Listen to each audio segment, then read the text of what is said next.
Let us pray. Our Father in heaven, restore us to your favor. You are our rock and salvation, our shelter in life's storms. Thank you that your anger is only for a moment, but your favor continues throughout the days of our lives. Though weeping may endure for a night, because of your favor, joy comes in the morning. Lord, surround our lawmakers with the shield of your divine favor. May no weapon formed against them prosper. Bless them when they are on the road, when they are going to bed, and when they are getting up. Hasten the day when, because of your favor, justice will roll down like waters and righteousness like a mighty stream. We pray in your marvelous name. Amen. Please join me in reciting the Pledge of Allegiance to the American flag.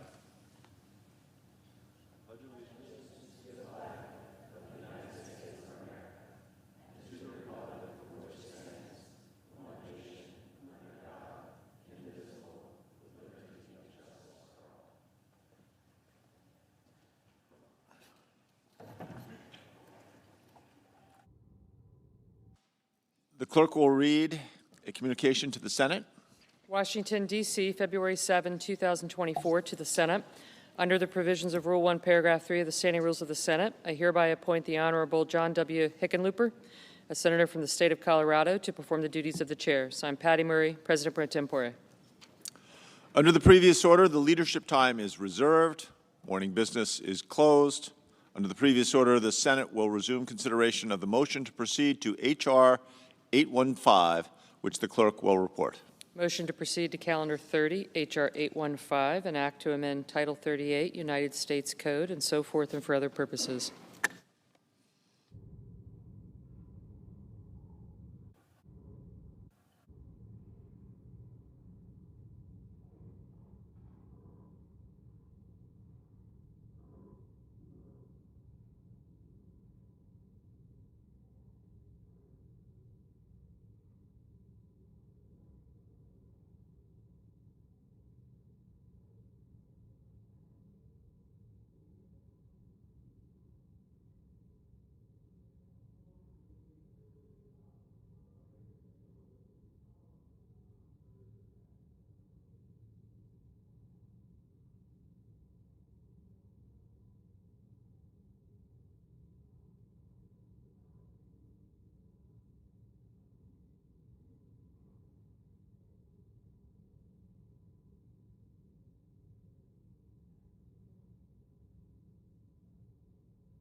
Mr. President, Democratic Leader. and first, happy birthday, Mr. President. Have a good one. I hope we all have a good one today. All right.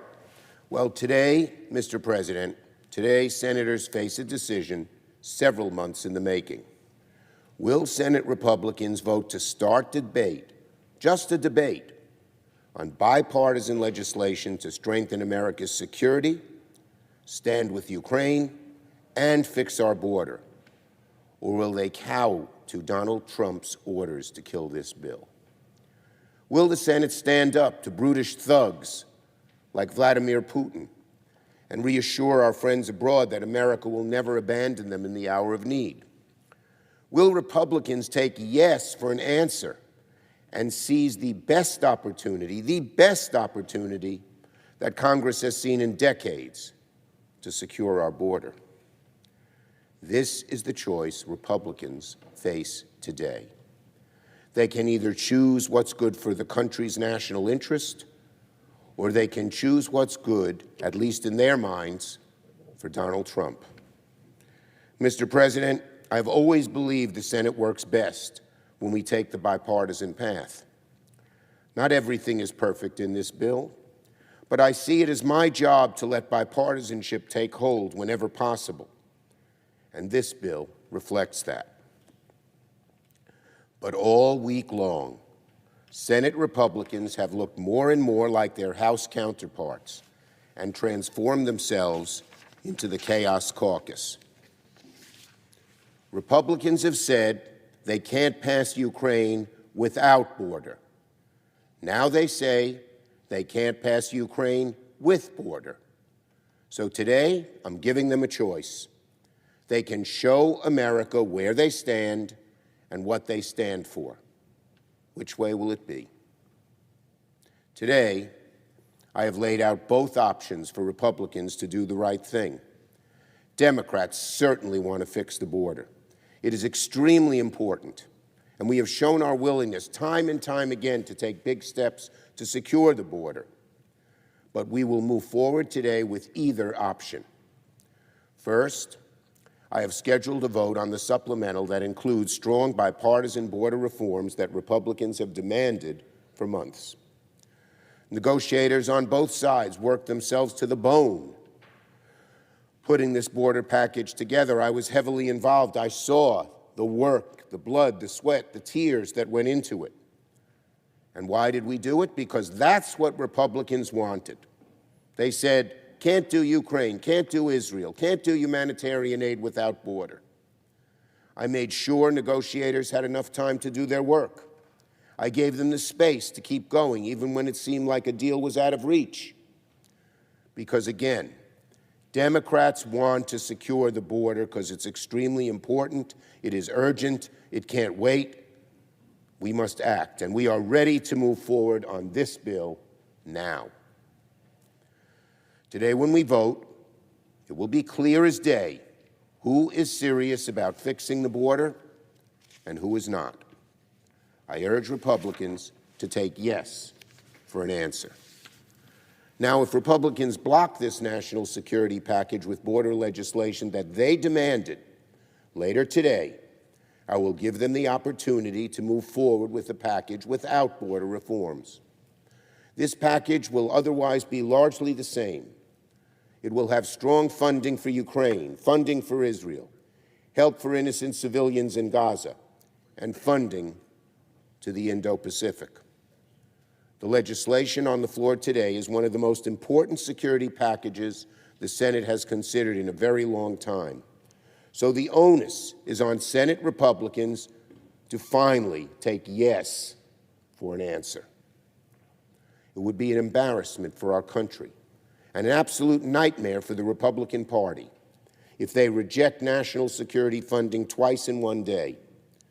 Today is the day for Republicans to do the right thing when it comes to our national security. Now, Mr. President, it must be... Mr. President, would my friend from New York yield? No, I will not. Just for a question about... Not right now. I'm in the middle of my speech.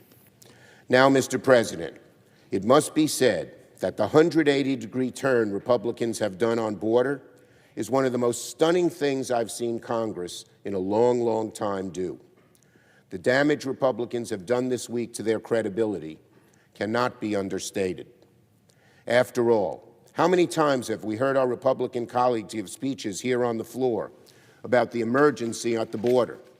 How many times have we heard Republicans say year after year that Congress must act? The legislation, that legislation, is the only long-term solution. They've said that. Legislation is the way we have to go. How many times have we seen Republicans take field trips down to the border like Eagle Pass or Laredo and take pictures with the fence towering behind them while bemoaning that the problem at the border is only getting worse? Well, apparently that was all for show. Apparently Republicans aren't actually serious about fixing the border. Because you cannot claim to be serious about fixing the border while voting against the kind of border package we have before us today. You cannot claim to truly care about fixing asylum if you're going to vote against the biggest updates to asylum law in decades. You cannot claim to care about our Border Patrol agents while depriving them of the very tools and funding they are asking for. Remember, the Union of Border Patrol Agents, a very conservative, almost always pro-Republican group, wants us to pass this bill. And why are we doing all of this? Why are they going to kill, in one fell swoop, this agreement that has taken months to piece together? The answer: why are the Republicans doing all this? Why have they backed off on border when they know it's the right thing to do? Two words: Donald Trump. Donald Trump doesn't like that the Senate finally reached a real partisan border deal, a real bipartisan border deal. So he has demanded Republicans kill it. Let me say that again because it's as plain as could be. Donald Trump doesn't like that the Senate finally reached a bipartisan border deal, so he has demanded Republicans kill it. He thinks it's far better to keep the border in chaos so he can exploit it for personal political gains. And Senate Republicans, vertebrae nowhere to be found, are ready to blunder away our best chance at fixing the border in order to elevate what they see as the interests of Donald Trump above the interests of the country. I expected this kind of cynical nonsense from the far-right House MAGA Republicans. But it is shameful and embarrassing to see MAGA radicalism take hold here in the Senate. So, no matter how today shakes out, I hope Republicans end up doing the right thing when it comes to national security before the day is done, and agree to move forward on those things they do support. Because, Mr. President, if there's one other person besides Donald Trump who is rooting for chaos in the Senate, it is Vladimir Putin. If we fail in this moment, if we abandon our friends in Ukraine to Vladimir Putin, history will cast a shameful and permanent shadow on senators who block funding. It is a matter of the highest national urgency that we get this right. Remember what Putin said 2 months ago about American aid to Ukraine. Quote, "The free stuff is going to run out someday, and it seems it already has," unquote. That, Mr. President, is Vladimir Putin taunting the Senate, taunting America. We have a chance today to make him regret those words. Republicans of decades past would have never hesitated to support funding for nations like Ukraine. In previous generations, both parties would have bent heaven and earth to stand up to Russian dictators. I can hear Ronald Reagan giving a speech, passionately asking the Senate to vote for aid to Ukraine. We spent half a century safeguarding the free world against the malicious spread of communism, against tyranny, against those who have tried to undermine our values. Those very same issues of Western democracy, of the sovereignty of free nations, of the safety of our troops, our citizens, are on the line yet again in the 21st century. They are the very things that stitch this supplemental together. It is why we are here with this bill before us in the first place. There is only one right answer for the Senate today to address the great challenges we face. There is only one path forward to fulfill our obligations to the American people. There is only one way. Senators, Democrats and Republicans, both sides of the aisle should vote today. And that is for us to move forward on the package of national security. I yield the floor.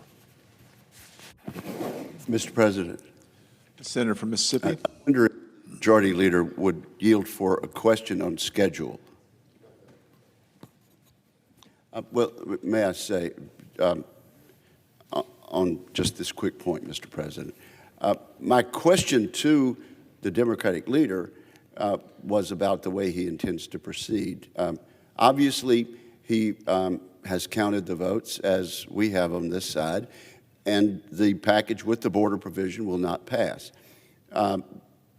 Then he intends to move to a package that does not contain the border provision. My question to the distinguished leader would have been, does he intend to negotiate an amendment process where members from both sides of the aisle would be able to propose changes in the legislation, and how will that affect when we go forward and when we're able to deal with these important issues that he has advocated for so vigorously? Those would have been my questions, and I think the American people and the Senate deserve an answer on how we're going to proceed, and will there be an open process of amendments? Thank you, Mr. President. Mr. President. The Senator from Texas. Mr. President, I think it's, after listening to the Majority Leader's comments, I think it's worth taking 5 minutes to recall how we got here. You know, it's ironic to me that people give speeches here on the floor of the Senate about their support for Israel. And there's no doubt Israel is involved in an existential fight with Iran and Iranian proxies like Hamas and Hezbollah, the Houthi rebels, the Shia militias in Syria and Iraq. But the House passed an Israel aid package on November the 2nd. Israel was attacked October the 7th. The House acted on November the 2nd. And the Majority Leader, who's the only one who can schedule a vote on anything here on the Senate floor, has done nothing to help our best ally and friend in the Middle East, the state of Israel. Nothing. And he's insisted that we package together aid to Ukraine, aid to the Indo-Pacific, and there's been endless discussions about a border bill, which I'll come to in a moment. But this problem that we're running into is one of his own creation. He could decide to take up these bills individually, knowing that the House has already passed an Israel aid bill, and then have the Senate take it up and pass that bill. And then we can turn to the other issues that are vitally important to our national security and deserve fulsome debate and an open amendment process. That's the question my friend from Mississippi was trying to ask the Majority Leader, but he decided to leave the floor without responding to that, giving me some doubt as to the sincerity of his commitment to have an open amendment process and actually restore the Senate to its previously held reputation as the world's greatest deliberative body. Nobody can call us that now with a straight face. And I understand that the Majority Leader is trying the best he can to help the Republican Party. He gives advice freely as to what Republicans should do. But the fact of the matter is, we have no confidence, zero confidence, that the Biden administration will enforce the law when it comes to the border. That's been the case for the last 3 years, resulting in historically high numbers, 300,000 people a month showing up at the border only to be ushered into the interior by Biden open border policies that either people claim asylum and are released into the interior, perhaps never to be heard from again, or they're released on parole. Catch and release is the policy of the Biden administration and congressional Democrats. That has proven to be a powerful magnet for illegal immigration. People literally coming from all around the world because they know they can make it into the country because President Biden and Senate Democrats have laid out the welcome mat. So you'll have to forgive me when I note the fake outrage, the phony messaging that we hear from Democrats about this border negotiation. Yes, it's true that we hope to come up with something credible, and on our side of the aisle, Senator Langford from Oklahoma has done a heroic and a thankless job of trying to come up with a negotiated package. But the fact of the matter is the package includes catch and release still, providing additional or continuing incentives for people to come to the country illegally, knowing they'll be released into the interior, and it does nothing to stop the Biden administration from abusing something called parole, which that means in order to avoid bad press, in order to avoid embarrassing TV pictures of an overwhelmed border, they simply just release people into the interior of the country for 2 years and give them a work permit. Are you kidding me? They now claim to be the defenders of the border and for border security? What a joke. What a joke. And it's a bad joke. We know as a result of Biden border policies supported day in and day out by our Democratic colleagues for the entire time that President Biden has been in office, have resulted in roughly 7 million migrants being released into the interior of the United States and 1.7 million gotaways is what the Border Patrol calls them. People evading law enforcement for good reason, I suspect. Either they're transporting illegal drugs into the interior of the United States, or maybe, just maybe, out of that 1.7 million, there's a few people who are on the terrorist watch list. We know the Border Patrol's detained roughly 170, I think at last count, people on the terrorist watch list. That's the people they know about. But they can't tell us how many more people on the terrorist watch list are among those gotaways, endangering the safety and security of the United States. It took 19 people to kill 3,000 Americans on 9/11. What about 1.7 million gotaways? We don't know whether these are serial criminals. We don't know whether they're transporting drugs. We don't know whether they're terrorists. We don't know anything about them, and frankly, President Biden doesn't care. And neither do our Senate colleagues who've done zero, nothing, nada, to deal with this problem. So you'll have to forgive me if I find their fake outrage unconvincing. And then there's the 108,000 Americans who died of drug overdoses last year. That's also part of the Biden open border policies. I have been wearing since April of last year a rubber bracelet given to me by a father of a young woman who lost her life because she took a pill that she thought was relatively innocuous, but it was laced with fentanyl. Her name was Sienna. Her father asked me to wear this rubber bracelet. It says, "One pill can kill."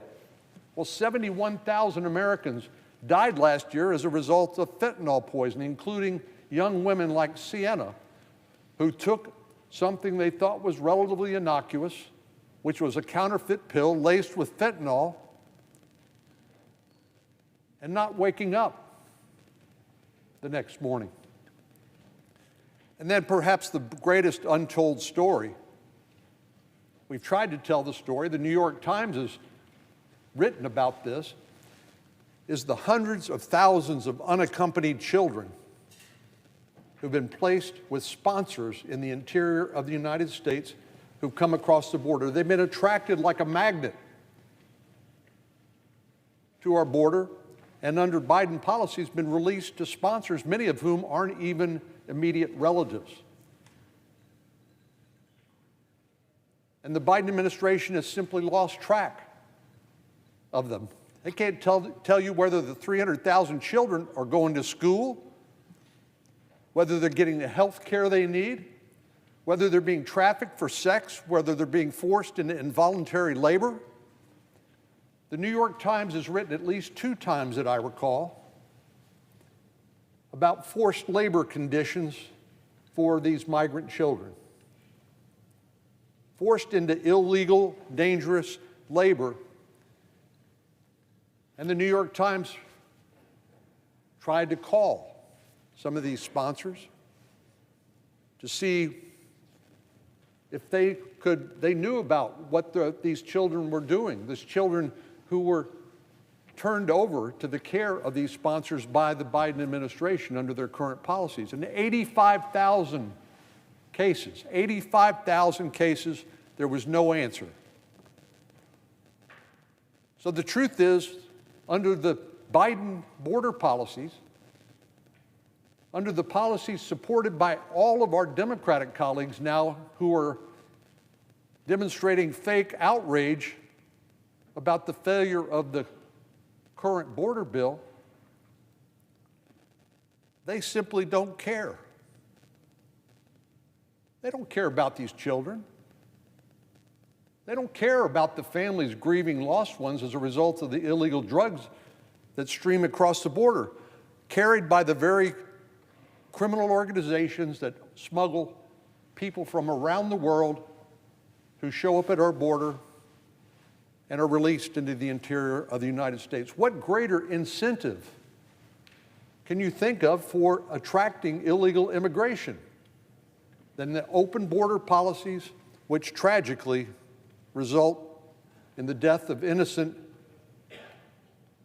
Americans, including innocent children, and losing 300,000 children placed with sponsors?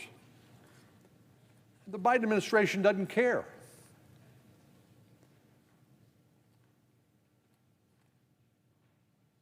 So let me just say that when the majority leader takes off his hat as the majority leader of this great institution and puts on his hat as a Democratic partisan, making political attacks against the very people who he's hoping will support the legislation that he's advocating for, aid to Ukraine. This is not a good day for this institution. And it strikes me as a bizarre tactic when you know who the 100 people are who are going to be voting on the legislation that he's going to put on the floor. And the fact that the majority leader walks away from a legitimate question by our colleague, the senator from Mississippi, that asked whether there'll be an opportunity for debate and votes on amendments, he won't even answer the question. This is the same majority leader that put this bill on the floor that we'll be voting on at 1 o'clock and said, okay, we released the text that on Sunday night, in 72 hours, senators are going to have to vote on it. These are detailed, complex negotiations that have been taking place for months now. And the majority leader won't even give the Senate and senators time to digest it and understand it.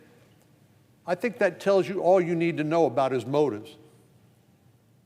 This is all about partisan political attacks and posturing leading up to the November 2024 election. President Biden's guilty of some of the same posturing. He said, this is rich. After Secretary Mayorkas The Secretary of Homeland Security has said time and time again under oath, the border is secure. Well, we knew that was a lie because our eyes did not deceive us. We could see what was happening at the border. We could listen to Mayor Adams in New York City, the mayor of Chicago, governors around the country saying, we're being inundated by migrants coming across the border. And it's going to, in the case of Mayor Adams, he said it's going to destroy New York City, even though they are a self-designated sanctuary city. Well, all of that's fallen on deaf ears for the last 3 years. And the Senate Majority Leader and the President of the United States think that the American people are so dumb that they haven't seen what's been going on the last 3 years. They have resisted every single effort on our part to secure the border, to halt this tsunami of illegal immigration and illegal drugs. They have resisted all of it. And now, the Majority Leader would have you believe that he's had a conversion. This is Saul on the road to Damascus.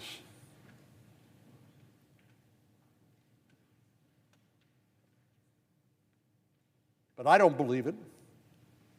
And I don't believe the American people will believe it, because their common sense, their very eyes and ears tell them something different. And that is that the Biden administration, Democrats in the Senate and the Senate Majority Leader, who came out here crying crocodile tears over the failure of the border negotiations,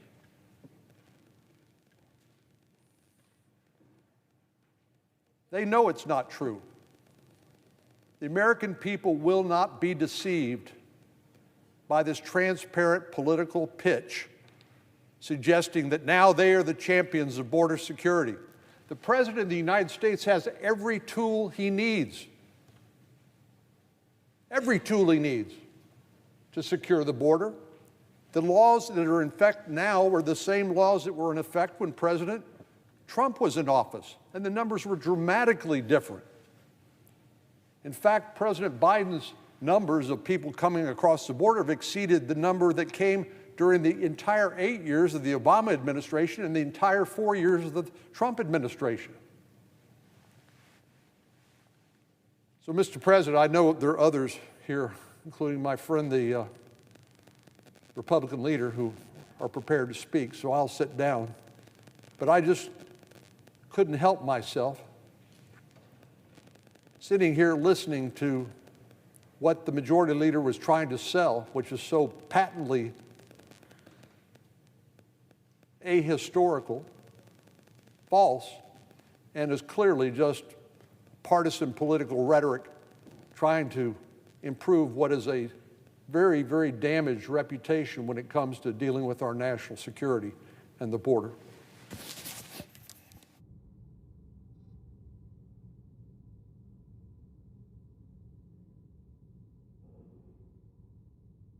Mr. President. The Republican Leader.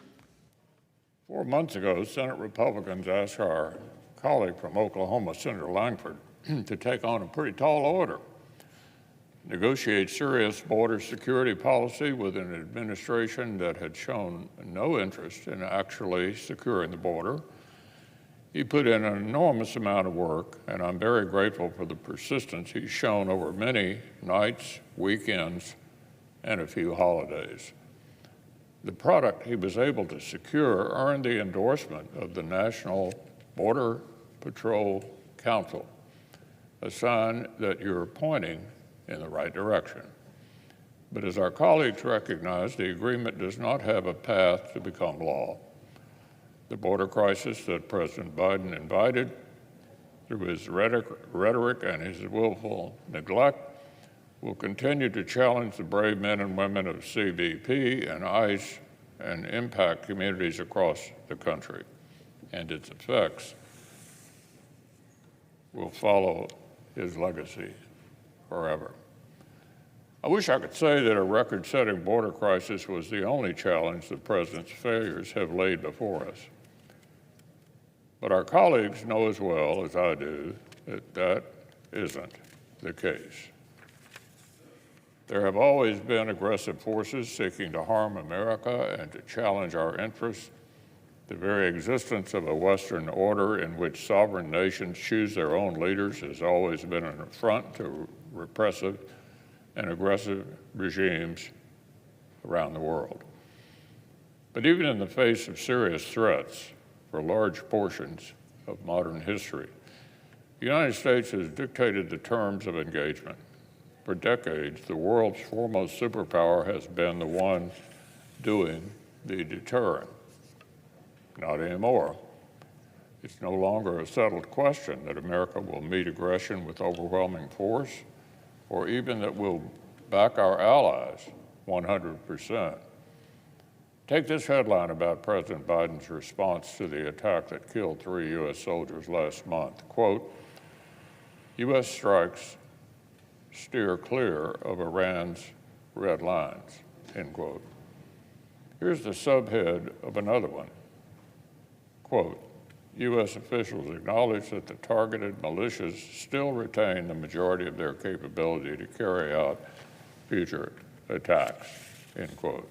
Oh, here's one more. Pentagon says it's not planning for a long-term campaign against Iran's proxies in Iraq and Syria. So, Mr. President, what can the American people and the entire world gather about the Biden administration's approach to the threats that we face? First, we know that Iran is deterring America, not the other way around. Second, we know that the commander-in-chief has not yet directed the strongest military in the world even to exercise sufficient force against expendable proxy terrorists, let alone their Iranian sponsors.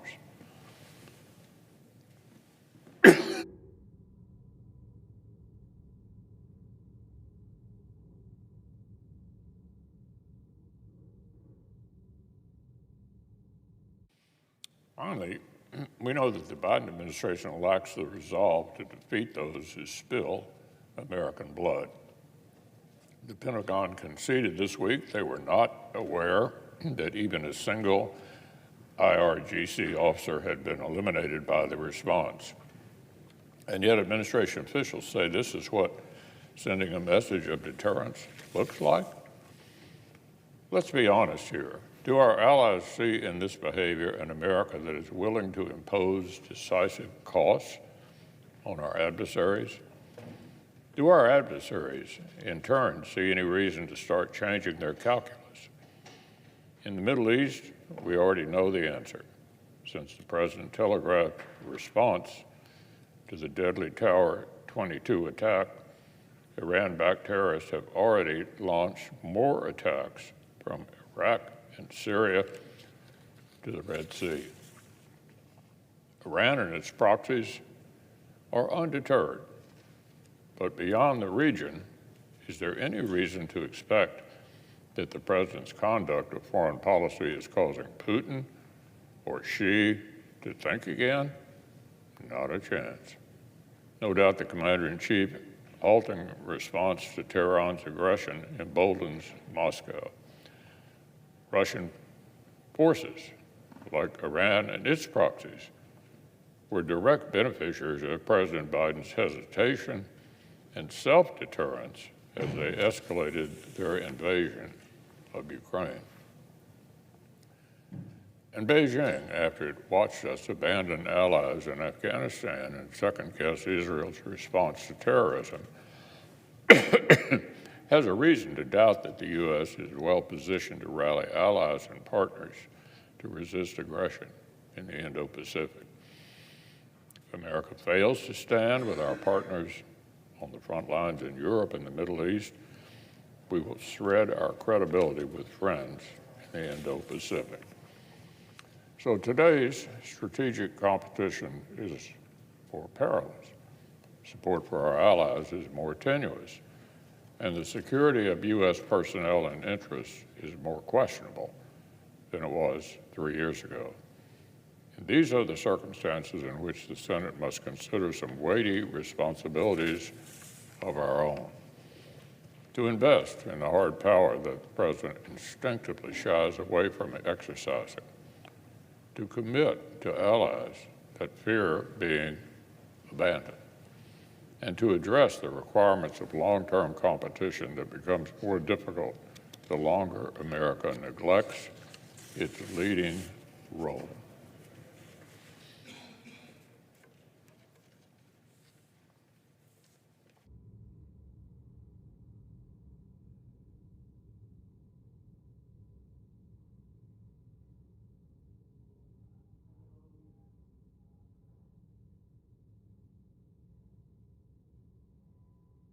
President. Majority Whip. Mr. President, after I complete my remarks, the following is going to be the schedule of speakers on the floor before the roll call vote. It is a unanimous, it's a bipartisan agreement. I ask unanimous consent that following my remarks, the following senators be permitted to speak prior to the scheduled vote. Senator Lankford of Oklahoma for up to 30 minutes, Senator Murray of Washington up to 10 minutes, Senator Sinema of Arizona up to 15 minutes, and Senator Schumer for up to 5 minutes. Without objection. Thank you. Mr. President, I listened to the statements that were made this morning on the floor and this afternoon on the floor of the Senate, and there were some omissions of fact which need to be reminded to the people who are following. It was 4 months ago when we faced a deadline to come up with assistance for Ukraine. You know what's been going there for 2 years, a war fought by the most courageous people I know, the Ukrainians, against the invasion of Vladimir Putin. The United States, NATO allies, and many others have been standing behind the Ukrainians, and we knew that they needed additional resources to continue the battle this year. 4 months ago, the President put together a supplemental appropriation bill for that purpose. It also addressed the situation in the Middle East, the Far East, and the looming humanitarian crises around the world, including Gaza, that needed to be addressed. We wanted to move on this on a timely basis, but there was an objection. The objection came from the other side of the aisle, Republican senators who said, you need to include border security. What is happening on our southern border cannot be ignored. We discussed it for a period of time and then agreed with them. We were going to work together on a bipartisan basis, Republicans and Democrats, to change what was happening on America's southern border, to make us safe and to bring order to the situation. Several of our colleagues were chosen to engage in the negotiations for this issue. This is a tough issue. Any issue involving immigration is extremely difficult. That's why it's been over 30 years since Congress has passed immigration reform, when we know that the body of laws that governs our immigration and our border needed attention long ago. 3 senators, very diverse senators, were chosen to negotiate an agreement if they could. They were led by Senator Lankford, James Lankford, Republican of Oklahoma, who was chosen by the Republican Senate caucus to be their negotiator. Several of my colleagues on the Republican side of the aisle assured me that he had worked hard at it, understood the issue, was prepared to accept this challenge and responsibility. So Senator Lankford led in that regard. 2 other senators, Senator Sinema of Arizona, who is characterized as an independent senator at this point in her career, and Senator Chris Murphy of Connecticut were the 3rd senators who sat down and started negotiating together. They put together a package. It took them 4 months. We had to postpone the negotiations for Christmas, for other breaks that were normal in the Senate calendar, but they were given wide berth to come up with an agreement, a bipartisan agreement, and it was announced last Sunday. Senator Schumer, the Democratic leader, released it on Sunday and said, I'll heed the advice of senators from both sides of the aisle that members should have 72 hours to review this document before they have to vote on it. The vote we're talking about this afternoon is that vote, more than 72 hours after this proposed bill was released. What did this bill do that would gain the support of the Democratic and Republican senators who were negotiating it.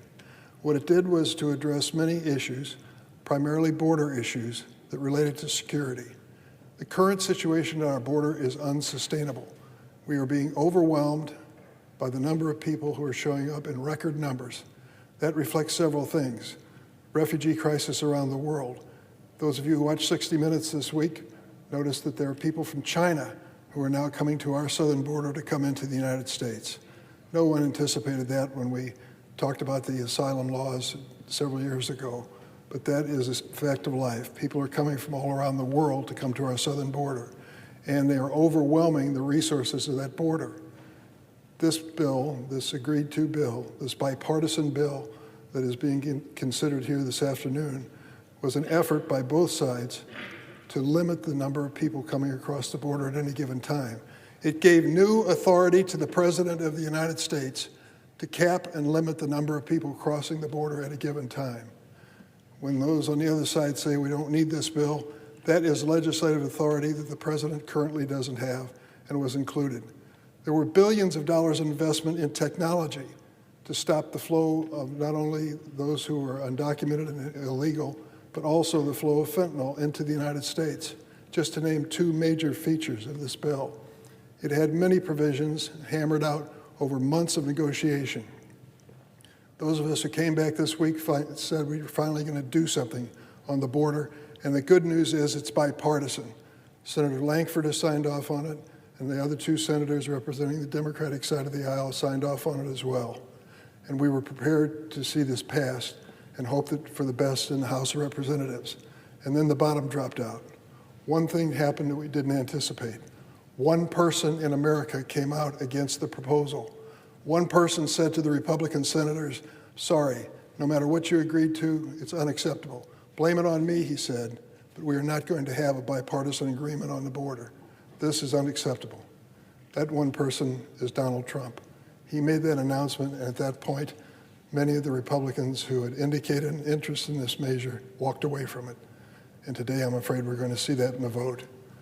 It's really sad when you consider what's at stake. The lives are at stake all across the United States. People who are trying to come to this country with good intentions and good purposes and would make us a better nation are being caught up in this political battle. So when Senator Schumer comes to the floor and expresses his disappointment, he speaks for the entire Senate Democratic Caucus. We are disappointed that we came up with a bipartisan bill with Senator Lankford, who has been a stalwart in this whole experience. He's shown principle and values. He negotiated in good faith. He produced a bipartisan bill, and we're prepared to vote for it this afternoon. The sad reality is the assistance to Ukraine, which was one of the original reasons for this conversation, is still in doubt. I hope at the end of the day that the Democrats can lead the way with the Republicans and provide the survival assistance absolutely necessary for the people in Ukraine. They are watching carefully. At the end of next week, a group of us will be going to the Munich Security Conference in Germany. It's held each year. It's a bipartisan delegation, and we go to speak for the United States. What we have to say to our European allies will depend on the votes that will follow today, first and the second vote.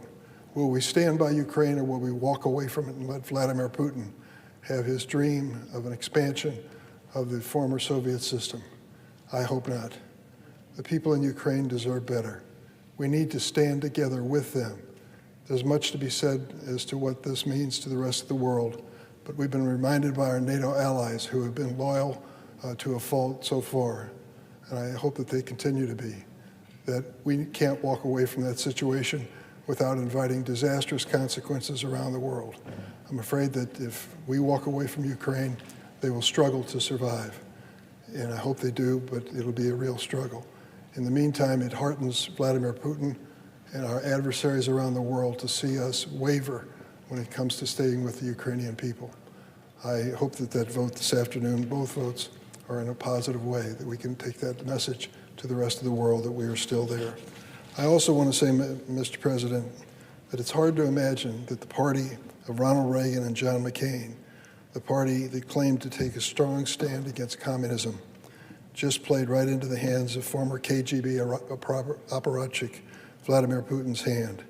That's right, the same Putin who called the collapse of Soviet tyranny the greatest geopolitical catastrophe of the 20th century. Putin and his Iranian and North Korean enablers are trying to roll back Western democracy and restore Soviet glory. The front of the line is Ukraine, where the U.S. and European allies have helped these heroic Ukrainians to repel the Russian invasion. And what is Putin's strategy after suffering staggering losses in equipment and personnel? To bet that the United States will allow partisanship to interfere with its support of Ukraine and hope that former President Trump returns to the White House. That's Putin's dream. Just as we learned when it came to the agreement, the bipartisan agreement on border security, Donald Trump has made it clear that he opposes this continuing assistance to Ukraine.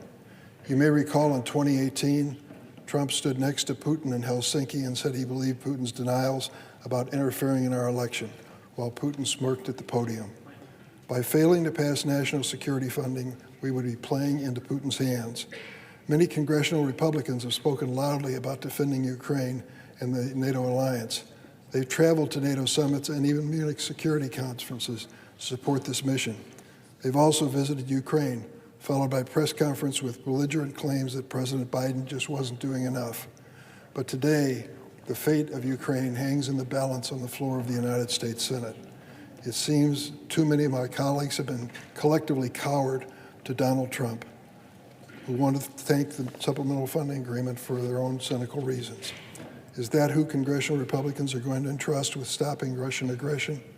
Make no mistake, it's not only Putin watching and savoring this failure to act, it's Iran, China, North Korea, and others. I think of the late John McCain, how he would look at this situation on the Republican side of the aisle today. He was a fierce critic throughout his life of Russian tyranny, especially Putin's tyranny. He was the target of Putin's early sanctions, as many of us were as well. John McCain took that as a badge of pride, and I do too. It's time we show the same courage here in Congress and make sure that we pass emergency national security funding. I ask, last I checked, protecting democracy and safeguarding American security were bipartisan causes, and they should be still. I'd like to make one last point. It's hard for me to see us visit this issue of immigration and not mention an issue that has been near and dear to me for more than 2 decades. Today I want to tell you the story of a dreamer.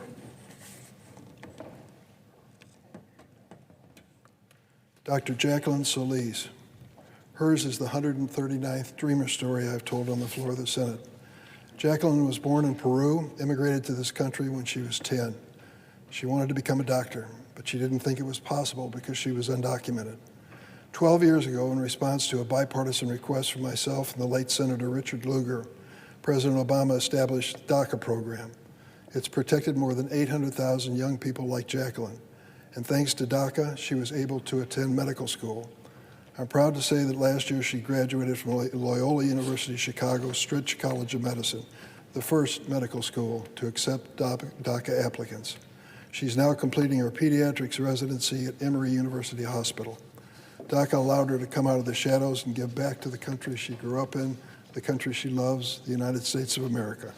She hopes to be an agent of change in her community, where she mentors medical students and first-generation low-income students.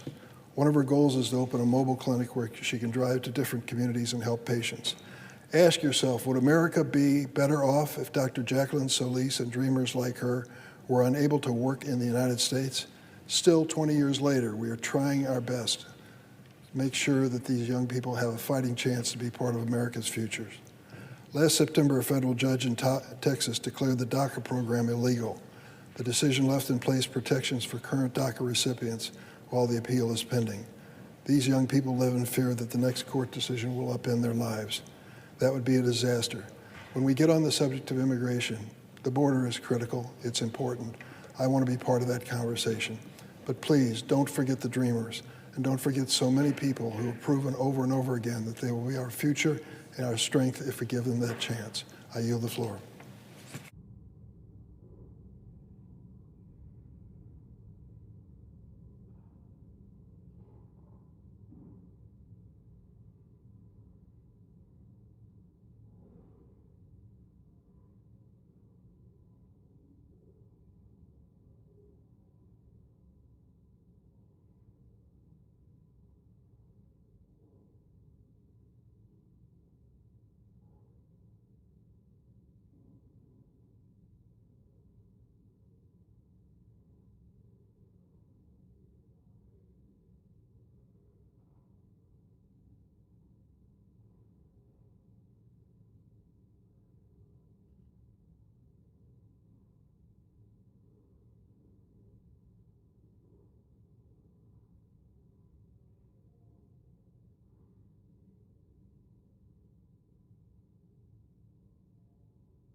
Madam President, Senator from Oklahoma.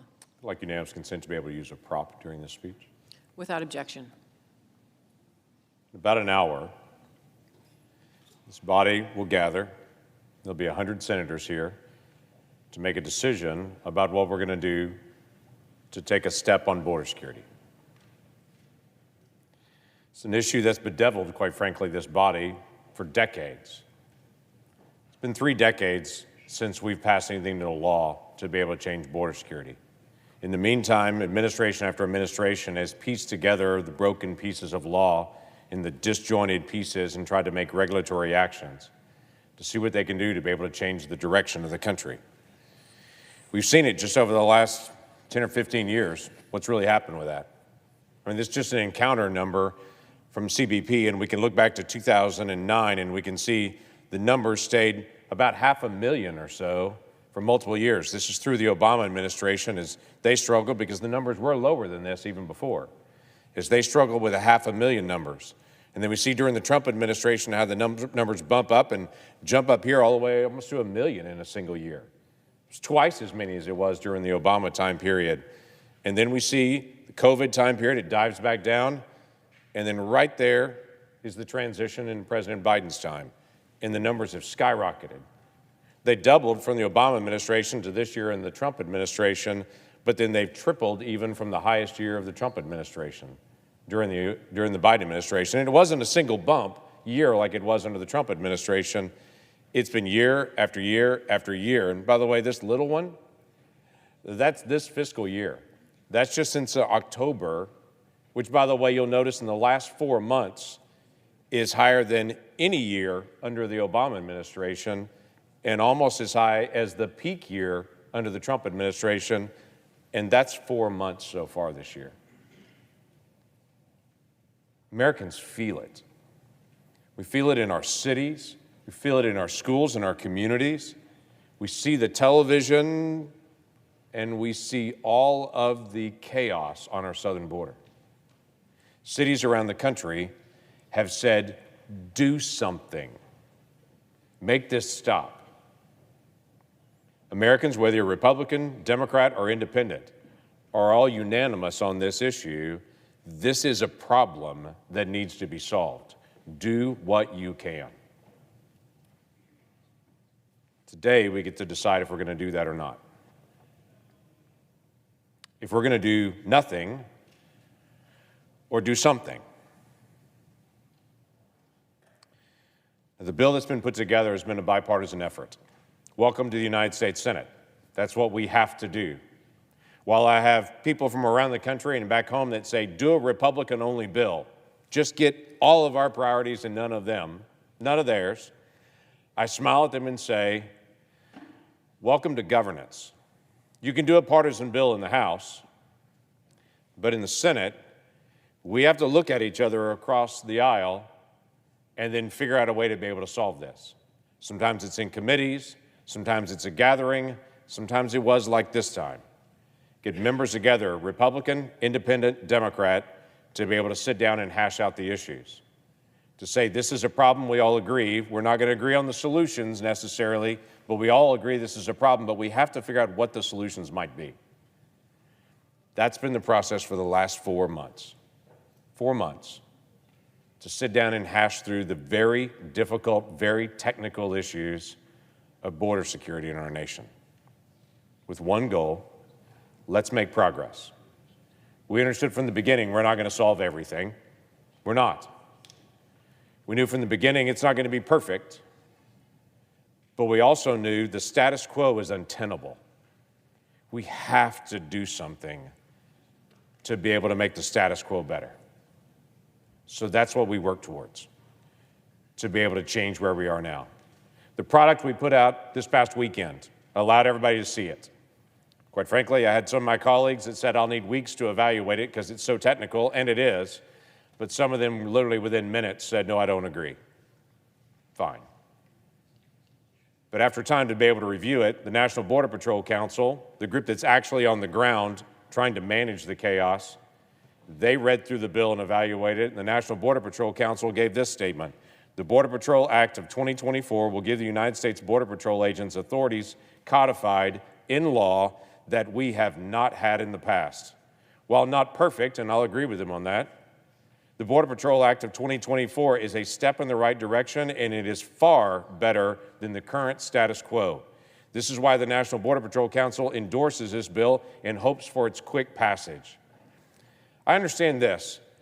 In this building and in the 202 area code that is Washington, D.C., border security is a political issue.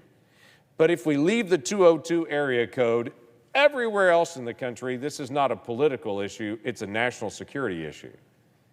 And when you actually go to the Border Patrol Council, those that see the chaos day to day, they're saying, send us some help, send us anything. Because quite frankly, Americans are frustrated and angry because our borders are open. They've seen the record numbers in the last 4 months. They know full well what's happening. The 60 Minutes story from this last weekend about Chinese nationals using TikTok to be able to find the holes in the fence and to be able to navigate it, how to be able to connect with Mexican cartel members to be able to navigate them through Mexico to be able to get through. Why is that such a big story? Because we used to rarely have Chinese nationals come across our border. But yet, last year, we had 37,000 Chinese nationals come across our border. 37,000. Americans watched the story of a group of migrants in New York City ruthlessly beating up a police officer this past week, and then seeing they were released again.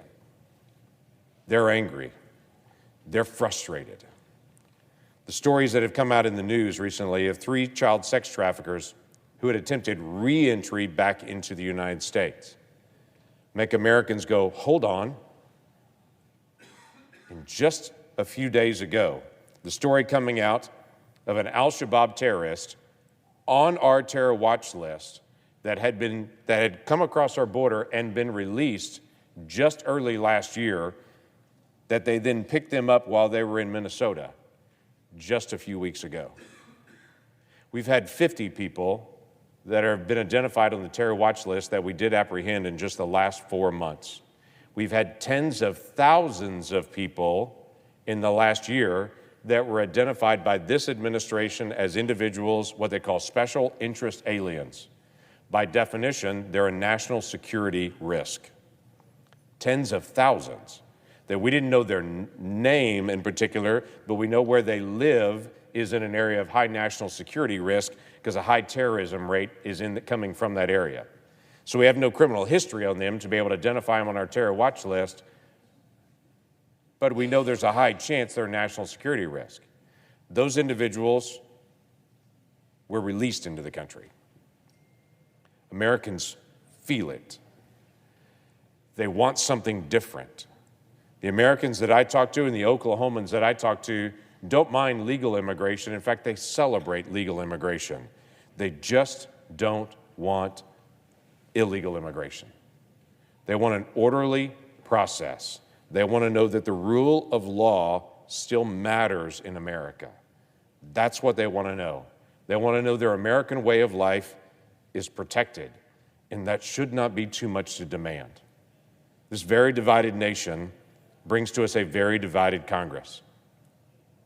Currently, we have a Republican 2-vote majority in the House of Representatives and a Democrat 1-vote majority in the United States Senate. It doesn't get much closer than that to being equally divided in 2 bodies.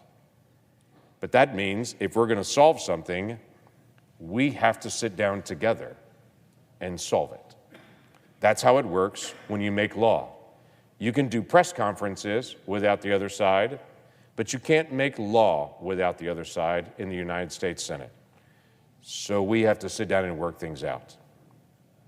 In October, when Israel was ruthlessly attacked with a terrorist attack by Hamas, the President of the United States came to Congress and said, we need additional funding to help Israel, to help Ukraine, to help with the threats in Taiwan, and additional money for our southern border. Republicans responded by saying, we are not going to help give money to the southern border, by the way, especially for some of the funding that they asked for on the southern border, like safe migration offices to be able to help facilitate greater traffic to the United States. We said, we're not going to do that. We're not going to give additional money to the southern border unless we get a change in law and policy. It's not a radical concept, quite frankly. The House of Representatives last year passed a very comprehensive bill on border security that they call H.R. 2. It was one of their priorities. You know why? Because the House of Representatives at that time said we need a change in law. So they brought a bill to change the law for that. We said the same thing. We need a change in law because it's significant what has occurred, and we need to address it. The frightening thing is, since we started meeting in a bipartisan way in October was the highest number of illegal crossings in any October in our history. November was the highest number of illegal crossings of any November in our history. December was the highest number of illegal crossings of any December in our history and the highest single month in history of illegal crossings, including having the highest single day ever in the history of our country in illegal crossings, over 12,000 in a single day. That's what's happened just since we've been negotiating this bill, trying to be able to get to a solution. The problem has not gotten better, it's gotten worse during that time period. We need to solve this.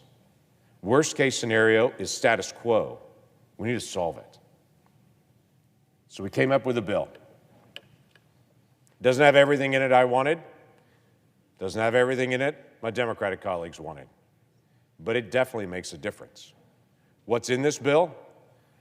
Well, here's what the bill includes. Let me just walk through some of the high points of it.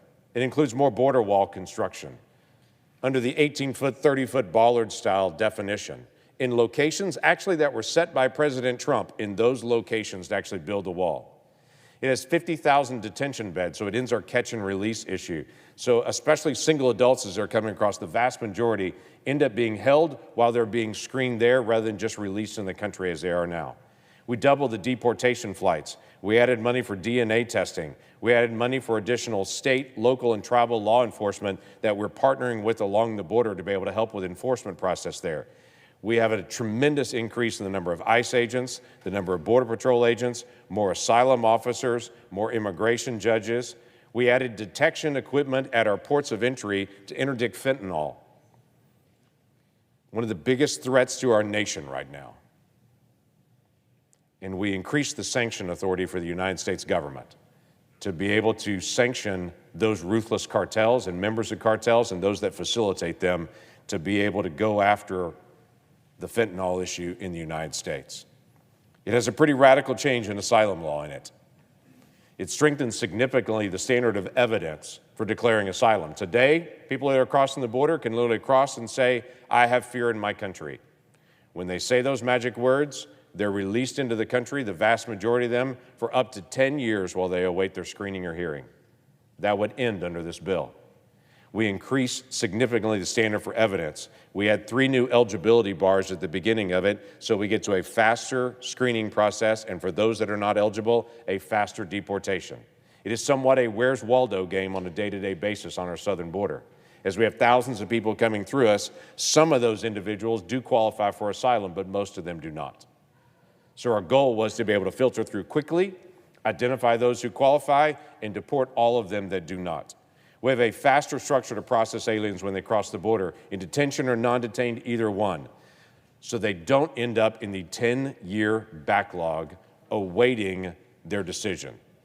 Both for those who qualify for asylum, don't wait 10 years, and those that everyone knows from the beginning they don't qualify for asylum, they're turned around and deported immediately. This ends the abuse of parole that's happening on our southern border today. Today, the administration will identify 1,500 people, will give them parole authority at one of our ports of entry and a work permit the first day they come. They don't have to qualify for asylum. They don't even have to apply for asylum.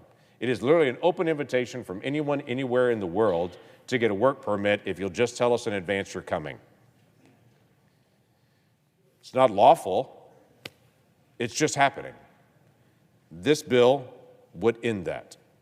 This bill also has a short-term, 3-year authority to quickly stop the flow of people coming into our country right now.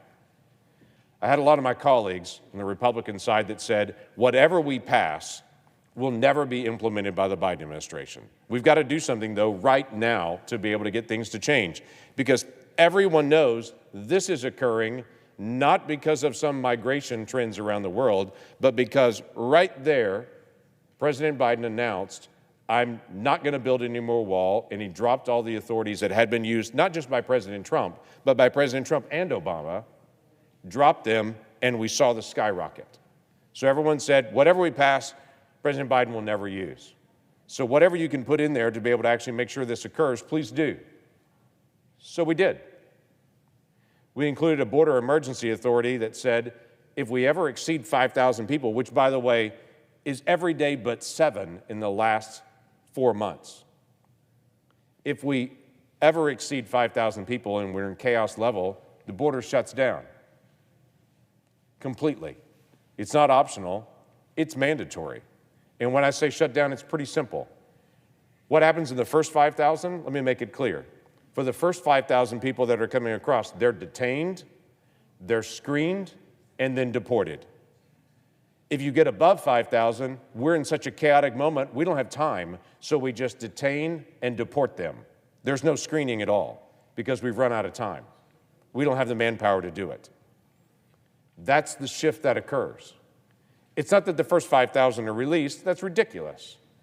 The first 5,000 we detain, we screen, and then we deport. The second, if we get above 5,000, we just detain and deport. And when the borders close down, it's closed down for weeks, where we're not even screening for weeks until we get caught up. It was something that we could implement right now and to be able to make a difference. We also changed the funding process on this. There are items that the president really wanted on some of the funding. So we said, we're fine on that funding as long as you don't get that funding until you actually get more detention beds, get more deportation flights, hire more ICE officers, hire more Border Patrol, and actually implement the new policy. When you do that, then you get all of the money that you're actually looking for in the other areas. We wanted to make sure that actually this was going to be implemented. So we included that in the bill today. That's what we have on the floor today, and I'm afraid what I've heard some people say, it's not enough. So we'll make a decision soon. Let me just say this. I've listened to a lot of my colleagues in the last several days, as well I should, and I've listened for months. Some people legitimately want more time to read the bill. I have to tell you, it's 370 pages. It's incredibly technical, and I've had several colleagues said, I've started reading it, and it makes my head hurt to read it, because immigration law is very complicated. So they're going through it, and they've said, hey, I'm interested in supporting this. I just need more time. Some of those folks are going to vote no today because they legitimately just need more time. I completely understand that. There are some folks that are voting no today because they have policy differences on the bill. We have asylum officers that are empowered to make decisions. They want immigration judges to make it. Okay, well, that's a policy difference on it. Some folks don't like that we have visas that are in this. That increases legal immigration, not illegal, legal immigration in the country. There's some folks that don't want any immigration of any type. Well, fine, we can have that policy difference. I don't mind legal immigration. I just don't want illegal immigration. Some of them may have policy differences. Some of them have been very clear with me. They have political differences with the bill. They say it's the wrong time to solve the problem, or let the presidential election solve this problem. In fact, I had a popular commentator 4 weeks ago that I talked to that told me flat out, before they knew any of the contents of the bill, any of the content, nothing was out at that point, that told me flat out, if you try to move a bill that solves the border crisis during this presidential year, I will do whatever I can to destroy you, because I do not want you to solve this during the presidential election. By the way, they have been faithful to their promise and have done everything they can to destroy me in the past several weeks. There are other folks that read the Facebook posts and the Twitter posts and saw different facts that they thought might be true. But I personally told them over and over again, they're false. And it's been hard to overcome. For some reason, we still believe everything we read on the internet, and it's been hard to be able to break through. A few weeks ago, I posted one of my favorite quotes from Charles Haddon Spurgeon, who's a preacher from England in the 1850s, where he once said, "A lie gets halfway around the world before the truth gets its boots on." And it couldn't have proved to be more true in this. I've seen posts like, "There's amnesty in this bill." So that people adamantly oppose that there's amnesty in the bill. I would say some of my Democratic colleagues wanted to have some amnesty in this bill, but there wasn't. And there's not anything on amnesty in this bill. I've heard folks say it weakens our asylum laws when it actually does the opposite. It far strengthens our asylum laws so we can get to actual asylees faster and those that are gaming the system are turned around. I've had folks say it takes away the Remain in Mexico policy so it can never come back. It does nothing of that at all. Nothing of that. I've had folks say it gives away work permits the very first day, which will incentivize more people to come, when it actually does exactly the opposite. It actually removes the 1,500 work permits that are passed out every day and says we're not going to do that. And my favorite one has been it lets 5,000 aliens in every single day from here on out forever. And I've just said that's completely absurd. Why would anyone sign a bill, approve a bill, or present a bill that locks us into this chaos? That's what we have now. The 5,000 piece was very simple. If we get to 5,000 a day, we can't process that many people anymore. It's a critical emergency. We break glass and say, we're not even going to try to do hearings anymore. Everybody's got to turn around, everything's shut down, so we can make sure that we can actually legally process people. We are detaining, screening, and deporting until we get to a break glass moment, and then we're not even screening anymore. We're just detaining and deporting because we can't manage the numbers. But that's not what's been told. What's been told has been false day after day. And then, as I've mentioned, I've had a few folks that have said, if I can't get everything, I want nothing. I don't find most Americans are that way, just in their day-to-day life. We have high goals and aspirations as Americans, and quite frankly, I don't blame Americans for being really angry and frustrated where we are at the border. Really angry and frustrated. But what I hear from most Oklahomans is, do something. Don't just sit there. Do something. Make progress. But don't allow this to keep going. Stop it where you can. So that's what we work to do. Now, to be clear, President Biden has authorities he could have used that he's chosen not to. Authorities that President Trump used, authorities that President Obama used, that President Biden has chosen not to use. There's a lot of them. And for whatever reason, he has turned his head away from the chaos that America is focused on, and he needs to do what he can to solve this problem. But we also need to make changes in law. Our asylum law is weak. Everyone knows it.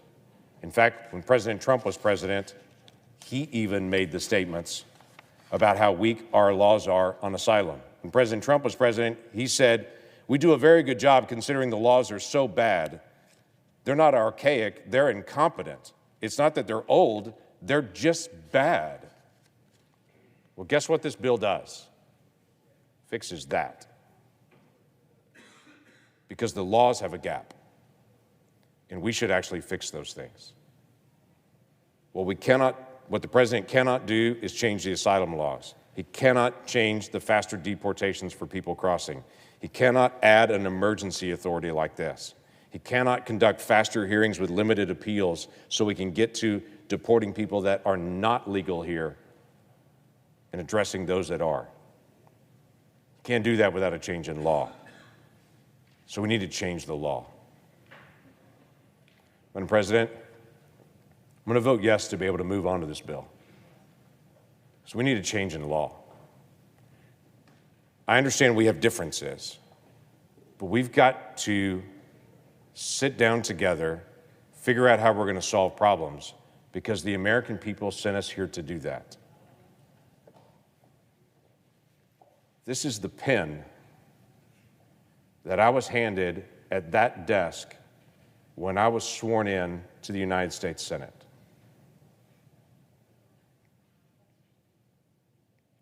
And I signed a book that was at that desk with this pen because I was becoming a United States Senator. Because the people at home sent me here to get stuff done and to solve problems. There's no reason for me to have this pen if we're just going to do press conferences. I can do press conferences from anywhere, but we can only make law from this room. And to do that, you need one of these pens. And there's 100 of them in this room, and 60 of us have to agree to solve a problem.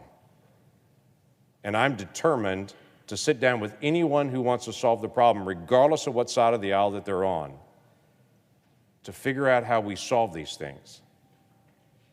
Because Americans are ticked off that this is not resolved.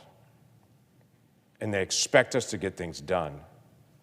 So why don't we do that? Madam President, I have two staff members named Sarah Seitz and Jacob Stubbs who've worked their tail off for 4 months. They gave up Thanksgiving, they gave up Christmas, they gave up New Year's to work on this. They're remarkable leaders. But it's not just about the time they gave up and the wisdom that they have as leaders. Their focus on that was to solve a problem that at the end of this day may still be a problem unsolved.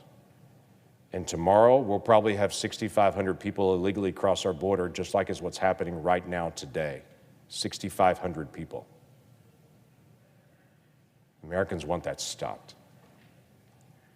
So let's actually sit down and figure out how we're going to stop it together. With that, I yield the floor.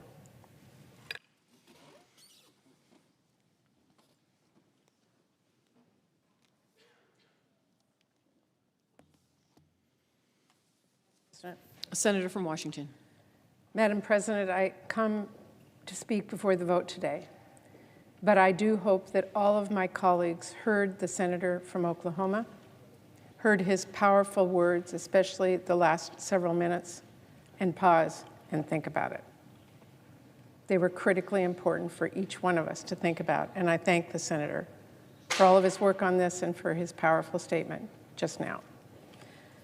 But Madam President, if you want to understand why people can't stand politics, watch how many Republicans vote against this bill. Some of my colleagues do not seem to understand this is not a game. There is a war happening right now in Ukraine where our allies are being gunned down and Putin is rolling his tanks into their homeland. There is a war happening right now between Israel and Hamas. There are civilians at this very moment caught in the crossfire. There are partners in the Indo-Pacific wondering if they can count on us.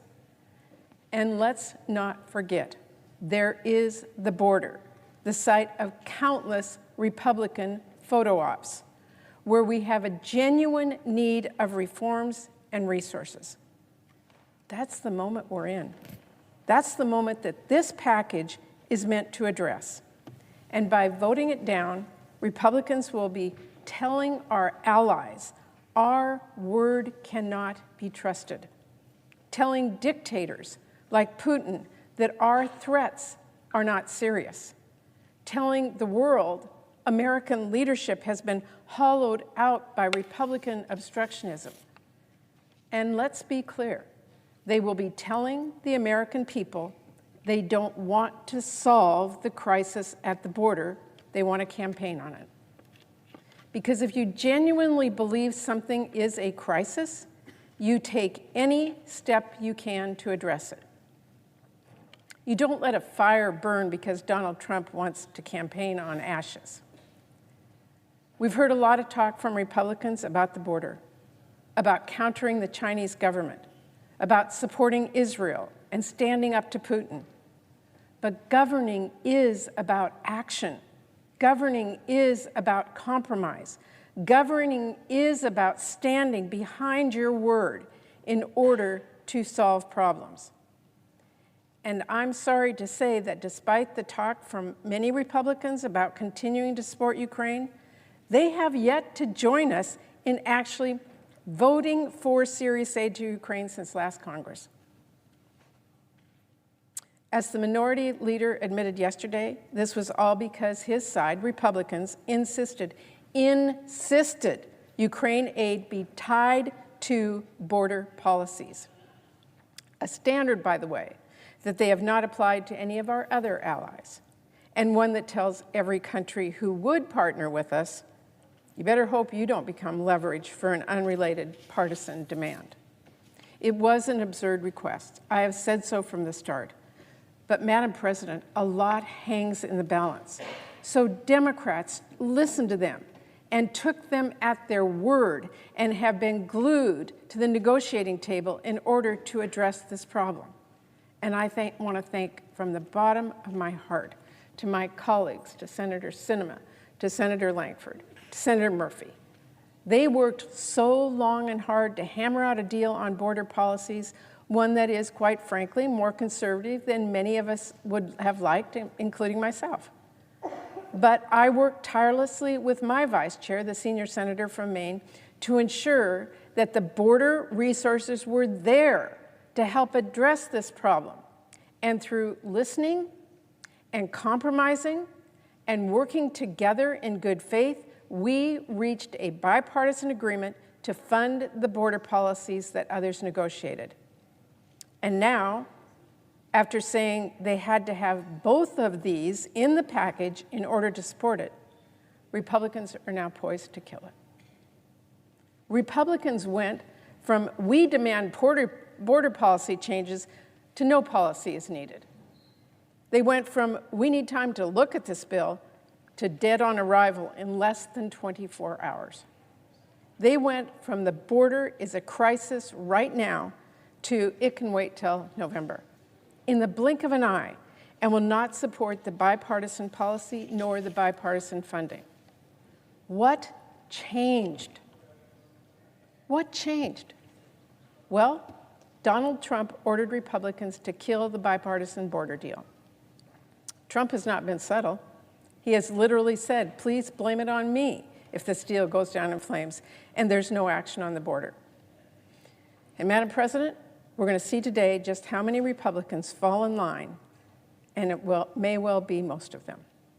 But Madam President, I would remind my colleagues, the American people are the ones who sent us here, not Donald Trump. They are the ones we should answer to, not Donald Trump. And I think we all know the folks back home sent us here to solve problems, not to block bipartisan solutions. They want us to work together. They want us to make progress, even when it isn't perfect.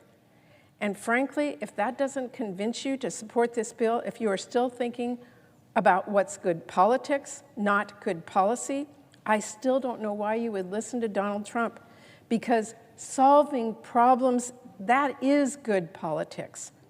Maintaining America's national security, that is good politics. So I hope all of my Republican colleagues will think about this vote carefully. How long will you give Donald Trump a permanent veto over whatever policy he decides he doesn't like or isn't helpful to him personally? I have to ask, what is the point of being a senator if you let Donald Trump make all of the decisions for you? It wasn't so long ago that Donald Trump incited an actual insurrection. We all had to flee or be barricaded ourselves in our offices. Did any of my colleagues on the other side think you would let that same man dictate what policy you could or couldn't even debate? It was just 3 short years ago that some of you on the other side voted, and many of us voted to to remove Trump from office. So I ask my colleagues, please, listen when I say today is a critical vote. Today is a day to decide.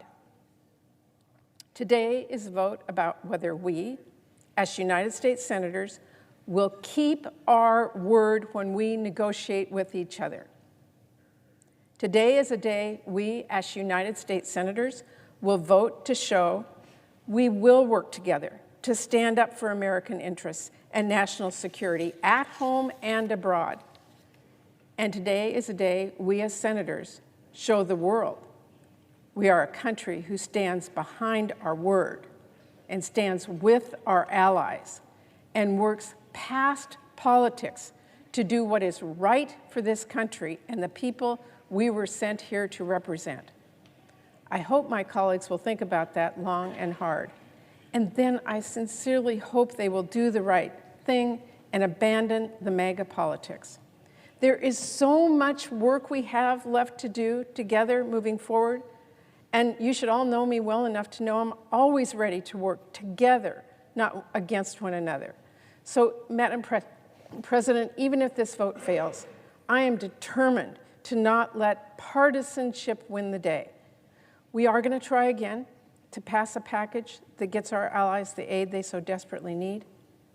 And I hope, before we get to that every senator in this body listens to what the senator from Oklahoma said and pauses and thinks about what their word means to the people who sent them here to do the right thing for our country.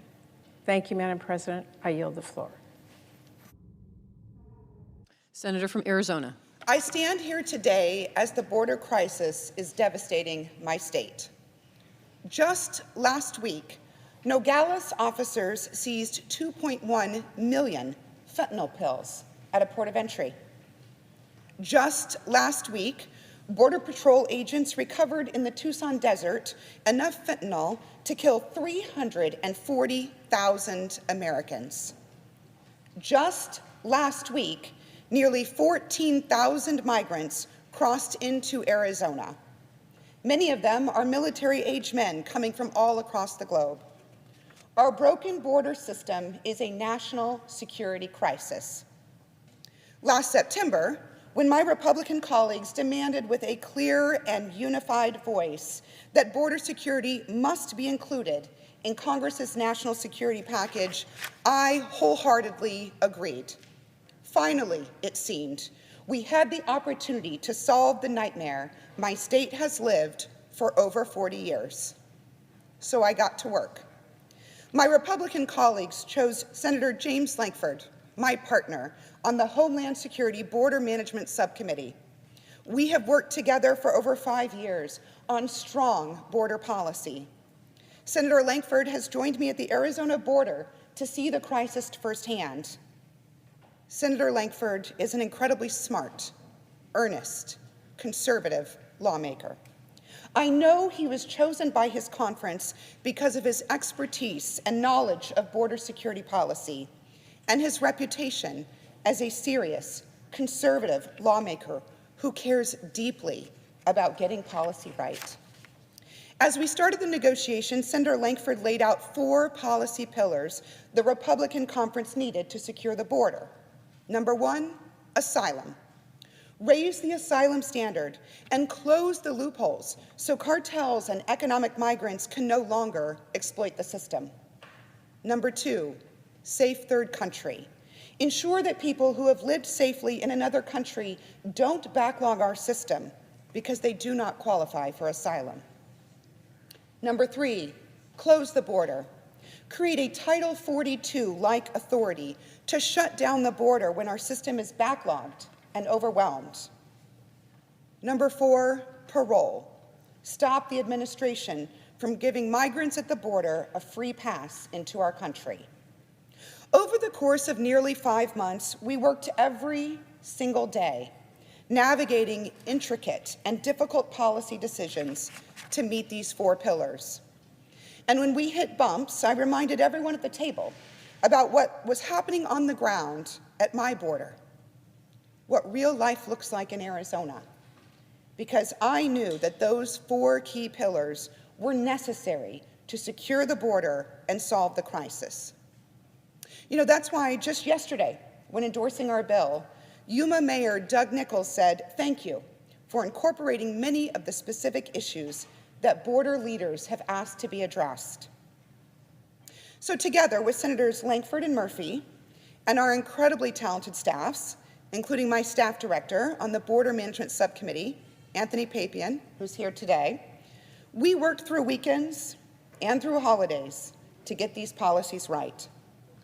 Senator Murphy, Senator Lankford, and I, we all negotiated in good faith. We delivered. We produced a bill many thought impossible. Our bill overhauls the broken system. It stops the misuse of parole, and it closes the border during surges, ensuring the quick detention and deportation of migrants who don't have a legal right to be here. We end catch and release. We add more detention beds. We increase deportation flights. We quickly decide asylum claims. We put Border Patrol back in the desert, catching the bad guys and the drugs. And that's why the National Border Patrol Council endorses our bill, not H.R. 2. We produced a bill that finally, after decades of all talk and no action, secures the border and solves the border crisis. Our bill was ready for prime time. We were ready to bring the bill to the floor, open it up for debate and amendments, you know how the Senate is supposed to work, and then pass the bill. But less than 24 hours after we released the bill, my Republican colleagues changed their minds. Turns out they want all talk and no action. It turns out border security is not actually a risk to our national security. It's just a talking point for the election. After all of their cable news appearances, after all those campaign photo ops in the desert, after all those trips to the border, this crisis isn't actually much of a crisis after all. Sunday morning, there was a real crisis at the border. Monday morning, that crisis magically disappeared. Well, guess what, guys? The crisis is real. It's real in Arizona. On Sunday, the day we released our bill, over 6,000 migrants crossed the border. On Monday, the day this body decided the border crisis was no longer a crisis, over 6,500 migrants crossed the border.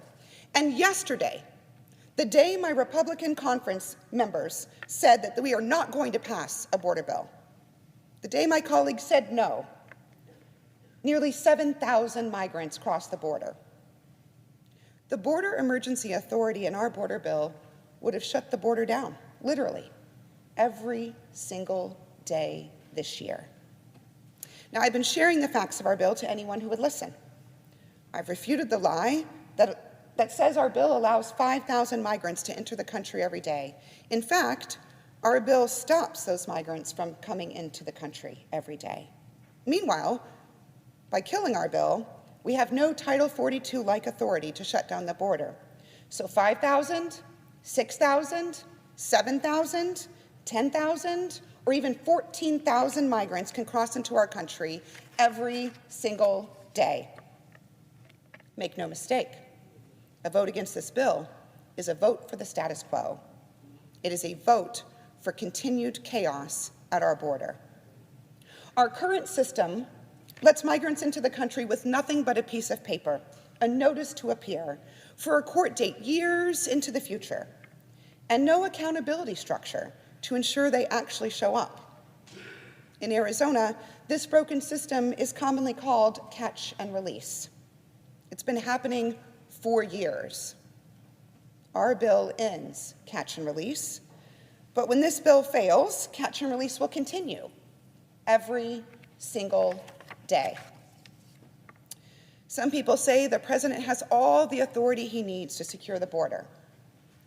Then tell me why Arizona has lived the nightmare of our border crisis for over 40 years, and through the past 5 administrations, Republican and Democrat. Before COVID, the last administration tried to shut down the border. The court stopped it. After COVID, the court struck down Title 42. It is clear we need a law. I've heard from some that the only solution is the House Republican bill, H.R. 2.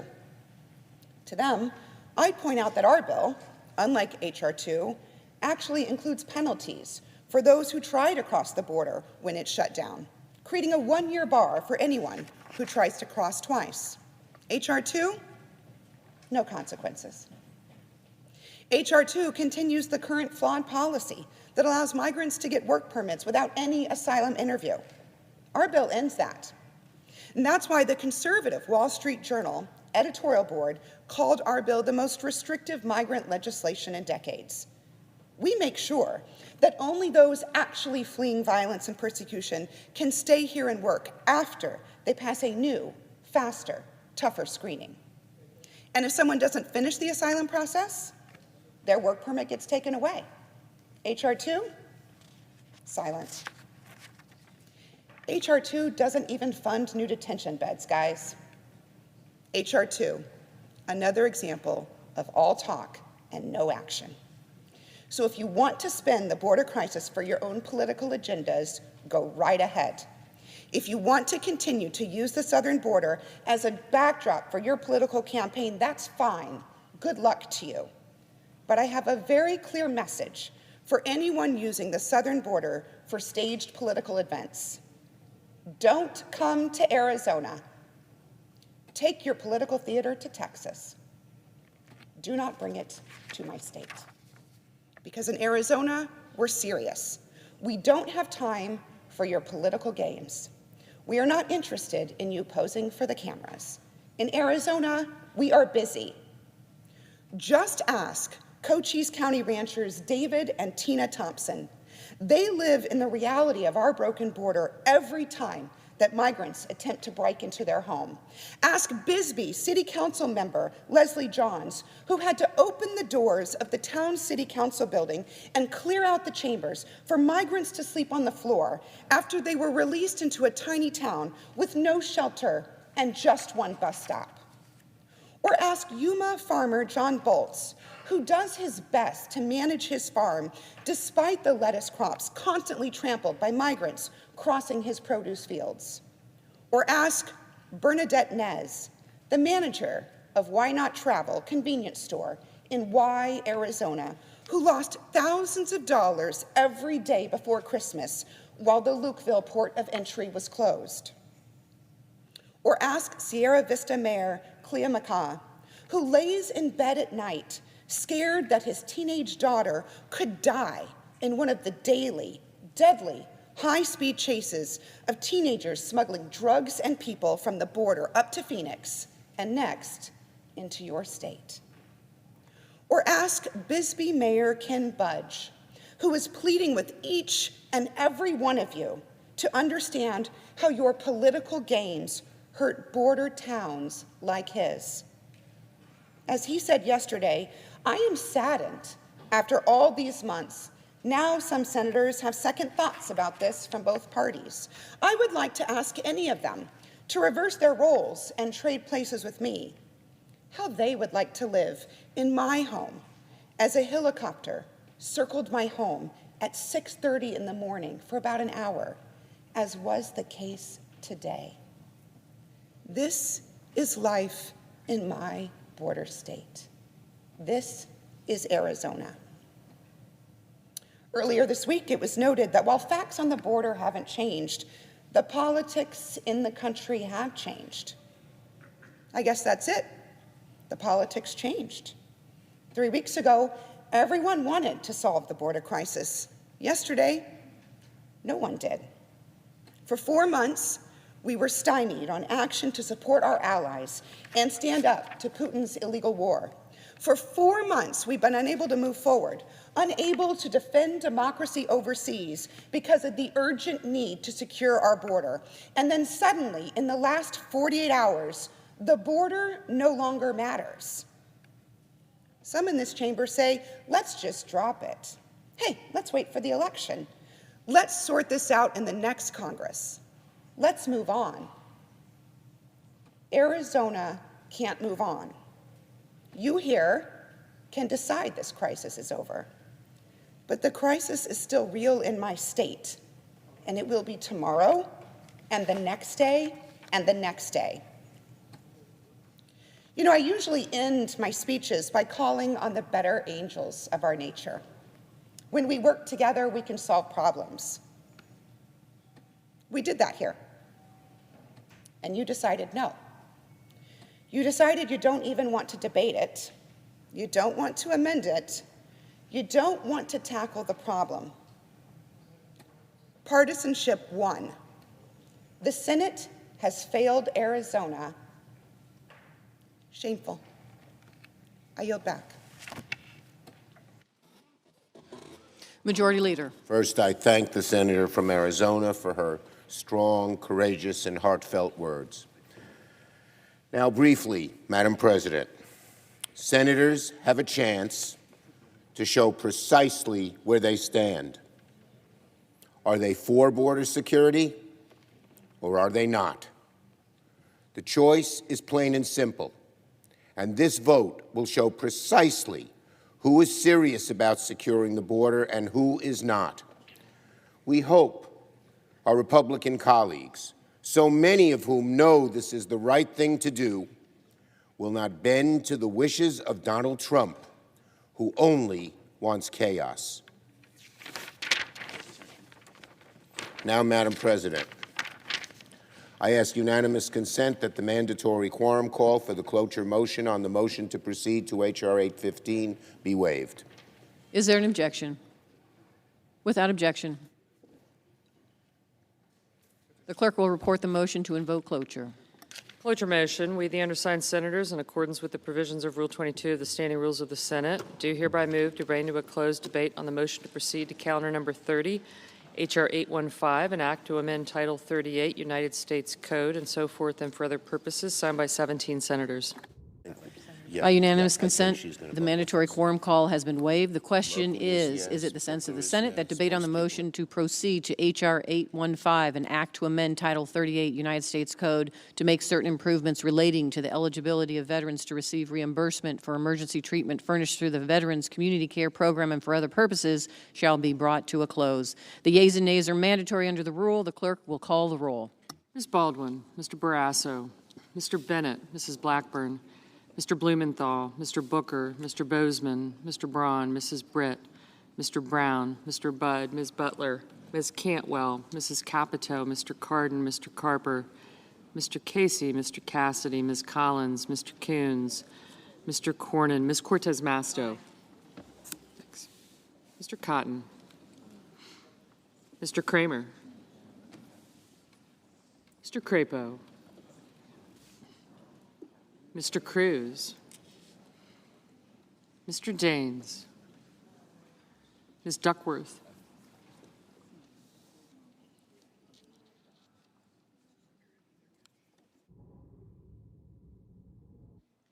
Mr. Durbin, Ms. Ernst,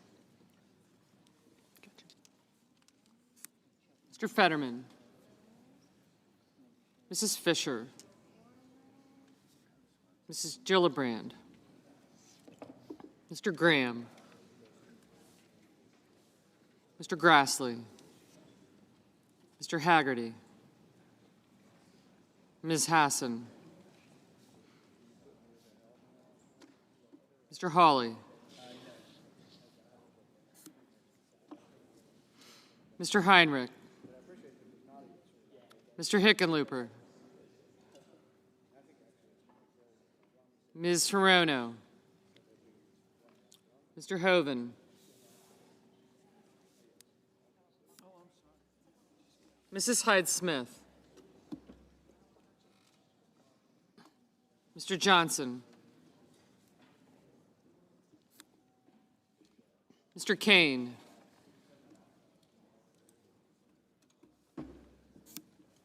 thanks, Mr. Kelly,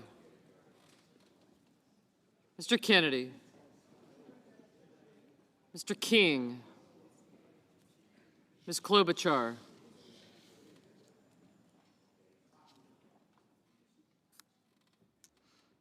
Mr. Langford, Mr. Lee, Mr. Lujan. Ms. Lemus. Mr. Manchin. Mr. Markey. Mr. Marshall. Mr. McConnell. Mr. Menendez.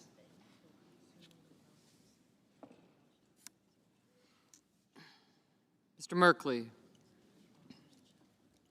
Mr. Moran. Mr. Mullen. Ms. Murkowski. Mr. Murphy. Mrs. Murray. Mr. Ossoff.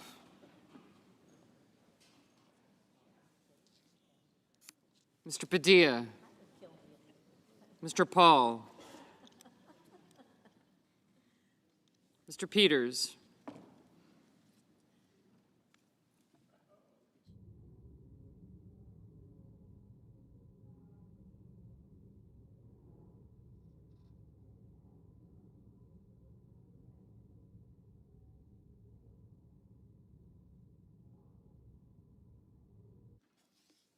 Mr. Reed.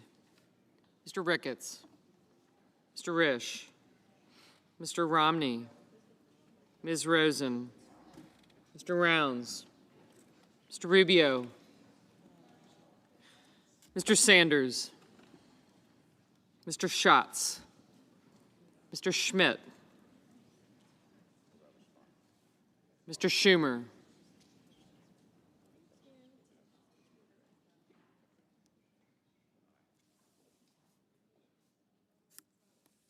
Mr. Scott of Florida.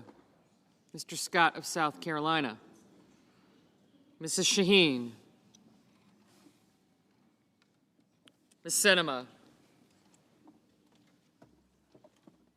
Ms. Smith.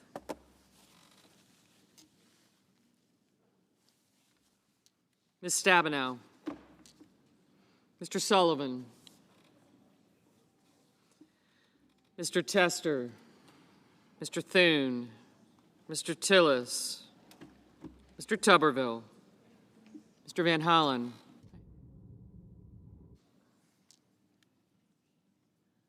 Mr. Vance. I do, thank you. No, I appreciate it. Mr. Warner, Mr. Warnock, Ms. Warren, Mr. Welch, Mr. Whitehouse, Mr. Wicker, Mr. Wyden, Mr. Young,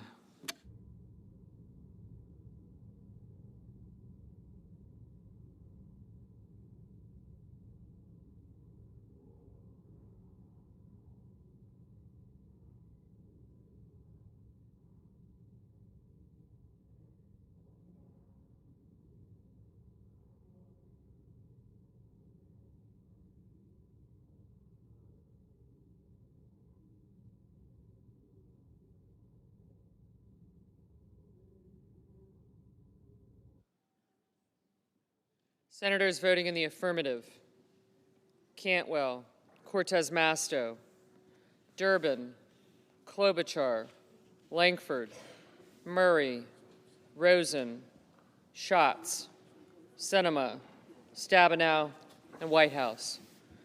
Senators voting in the negative: Blackburn, Budd, Johnson, Marshall, Menendez, and Paul.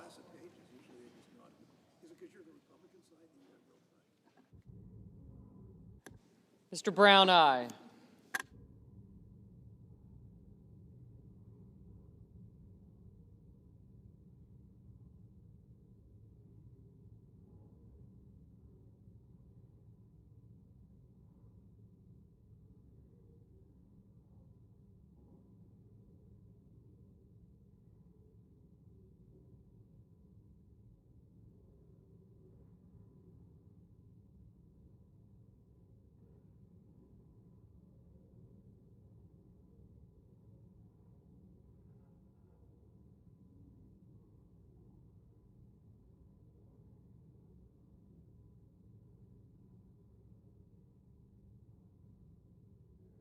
Mr. Schumer, aye.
Mr. Warner, aye.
Ms. Murkowski, aye. Mr. Welch, aye.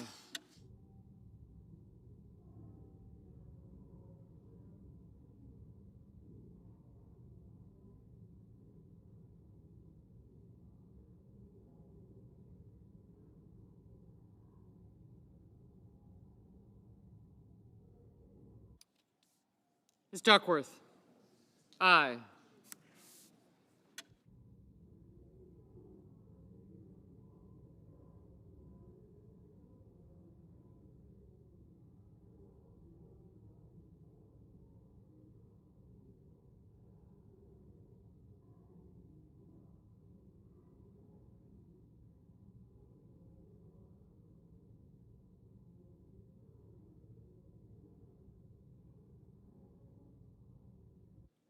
Mr. Casey, aye.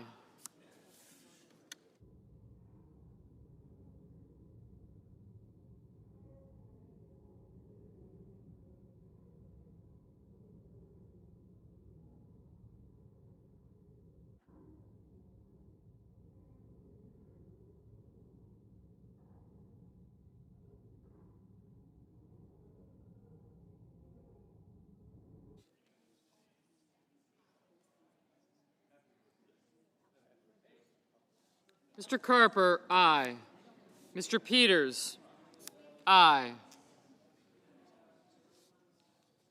Mr. Bennett, aye. Mr. Kelly, aye. Mrs. Shaheen, aye.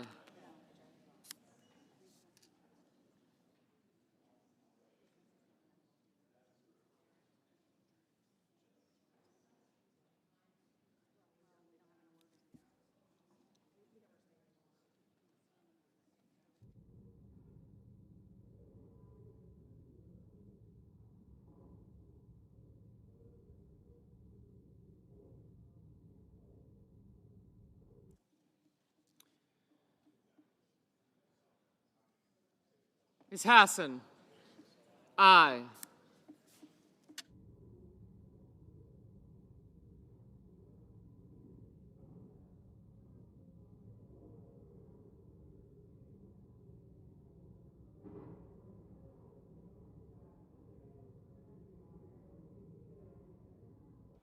Mr. Hickenlooper, aye. Mr. Fetterman, aye.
Mr. Reed, aye.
Mr. Van Hollen, aye. Ms. Warren, no.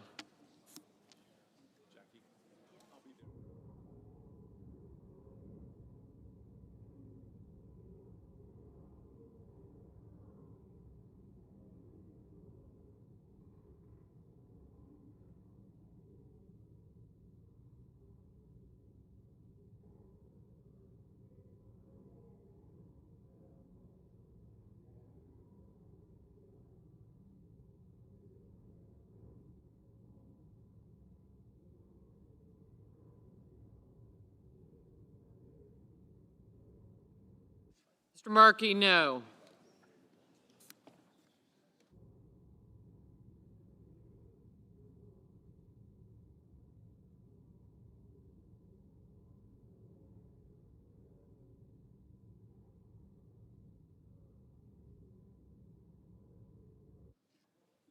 Mr. Scott of South Carolina, no.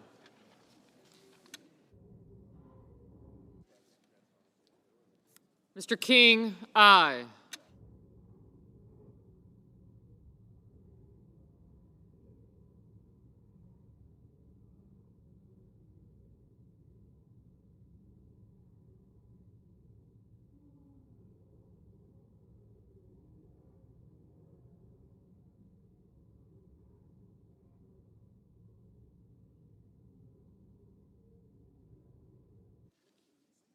Mrs. Hyde-Smith, no. Mr. Haggerty, no.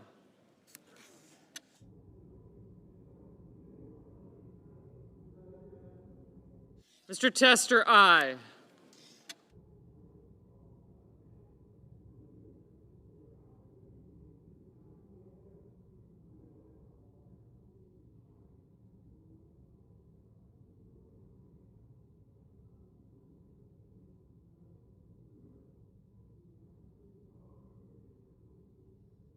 Mr. Kane, aye.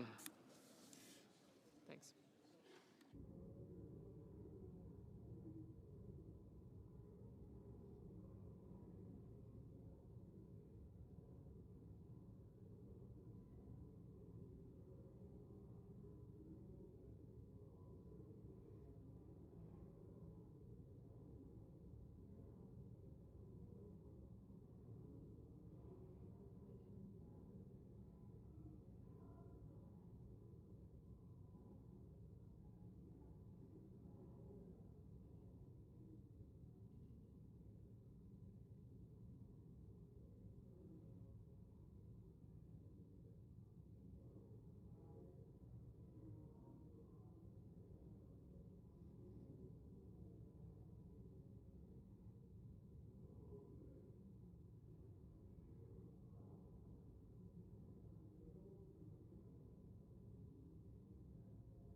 Mrs. Gillibrand, aye.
Mr. Wyden, aye.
Mr. Sanders, no.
Mr. Cardin, aye.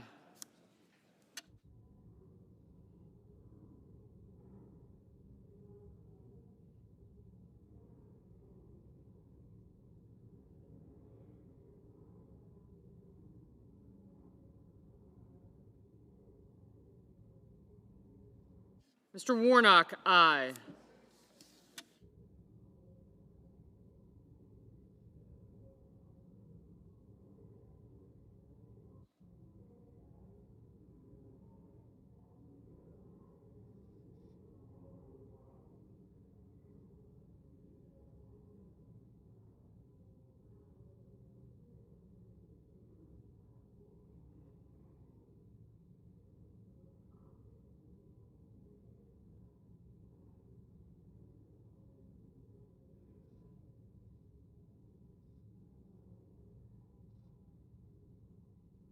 Mr. Braun, no.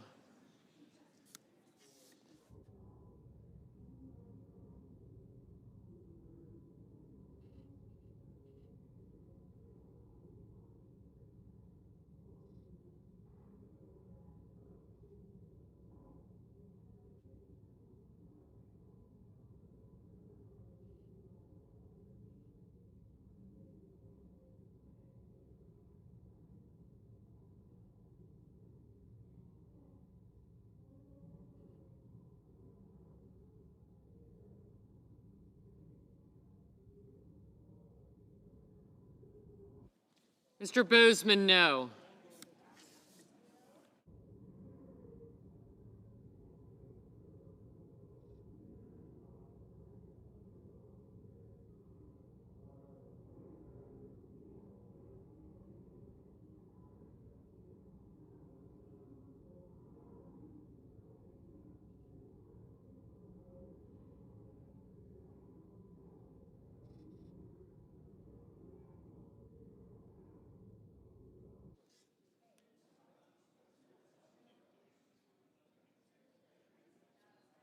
Ms. Smith, aye.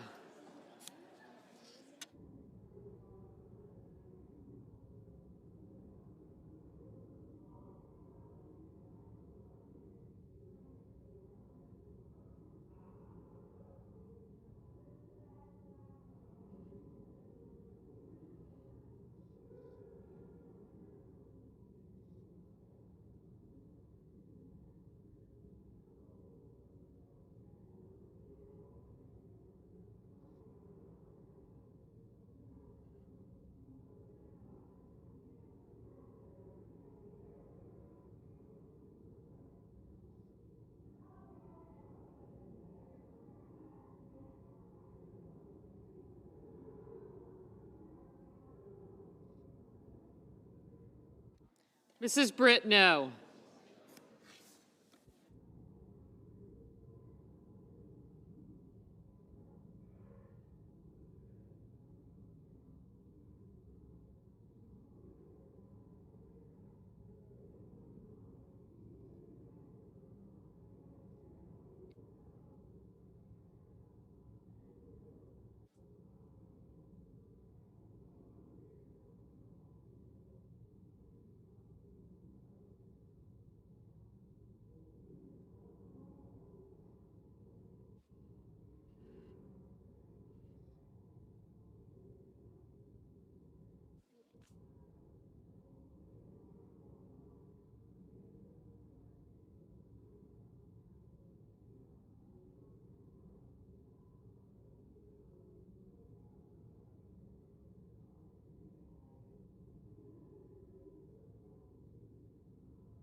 Mr. Tuberville, no. Mr. Merkley, aye. Mr. Barrasso, no.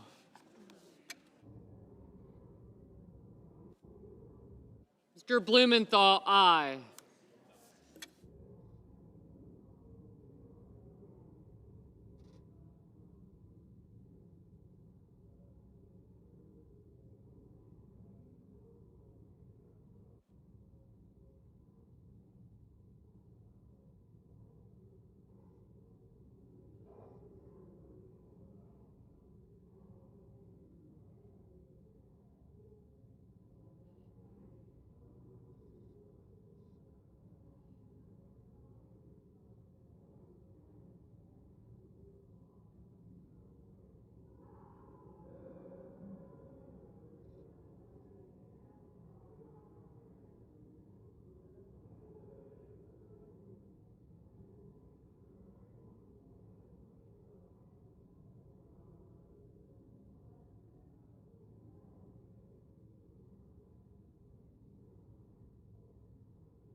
Mr. Heinrich, aye.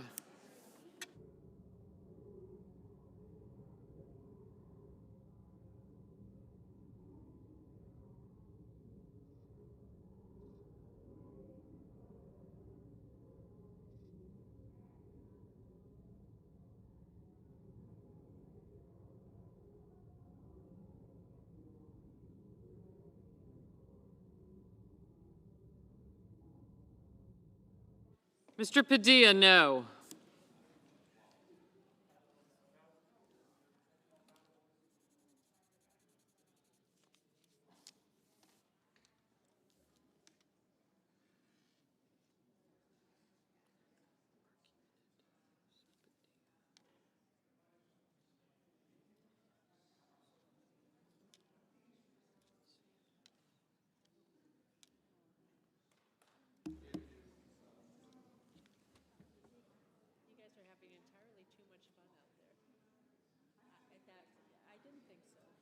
This is not fun.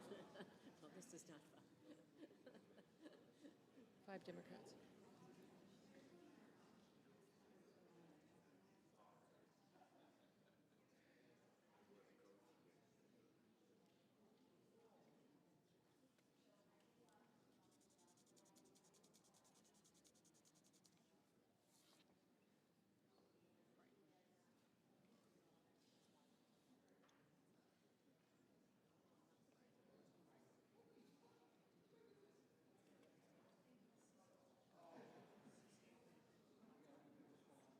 Did McCraskey go up there?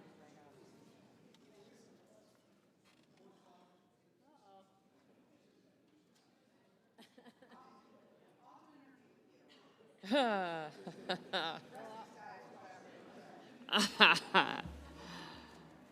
do interviews. We'll line up to do interviews.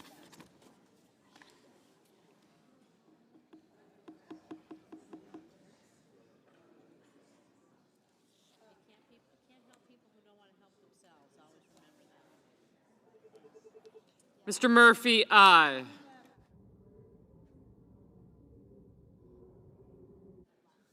Mrs. Capito, no.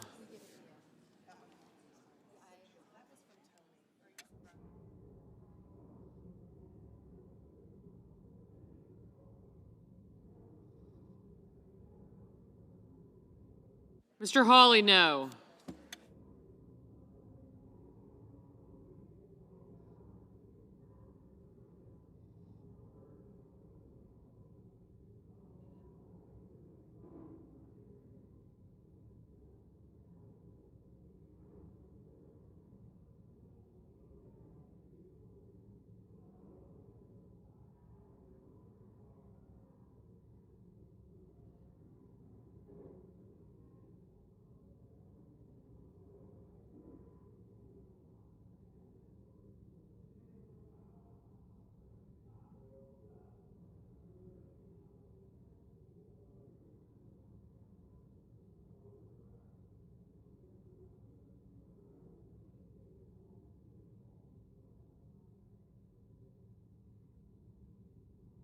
Mr. Ossoff, aye.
Mr. Grassley, no.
Mr. Coons, aye.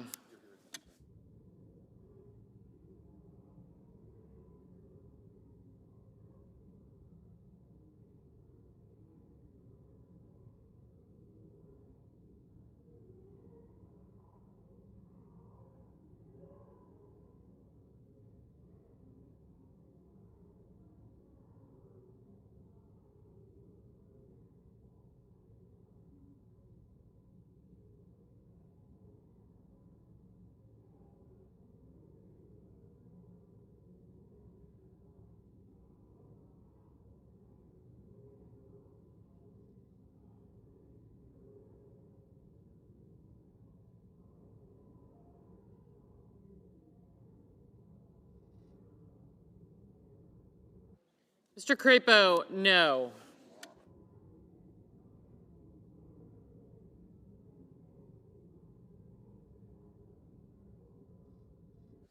Mr. Risch, no. Ms. Collins, aye.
Ms. Baldwin, aye.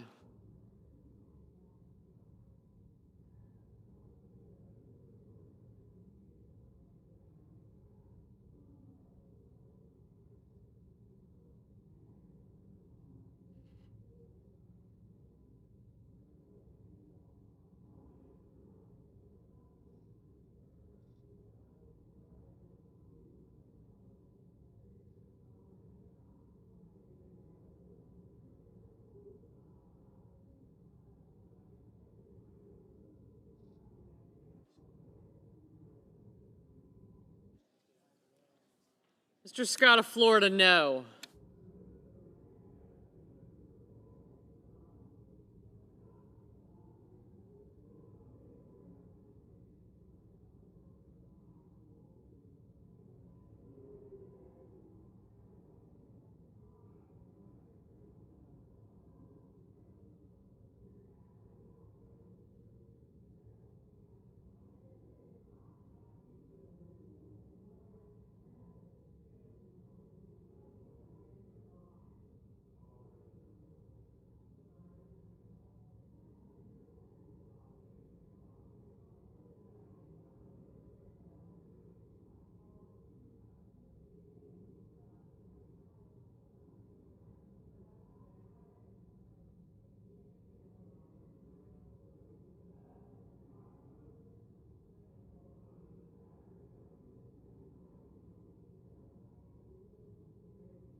Mr. Romney, aye. You're,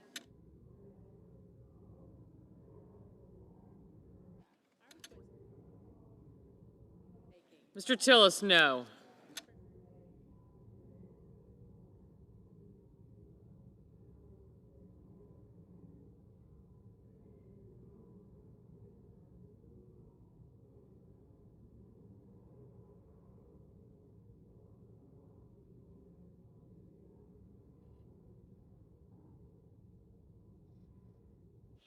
Ms. Ernst, no.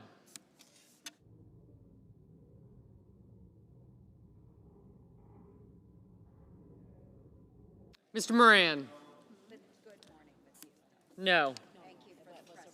Mr. Rubio, no. Mr. Cotton, no. Mr. Lujan, aye.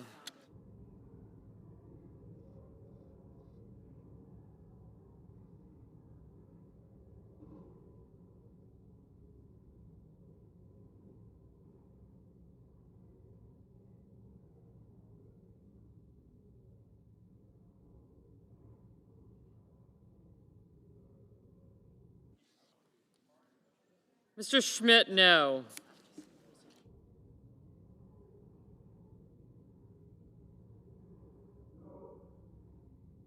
Mr. Wicker, no. Mr. Ricketts, no. Mr. Kramer, no.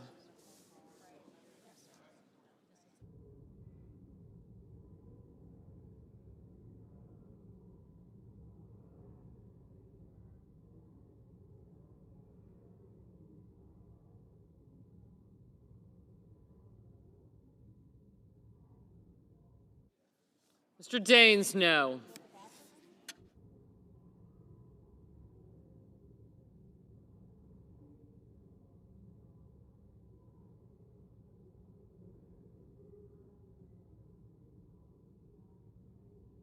Ms. Hirono, aye.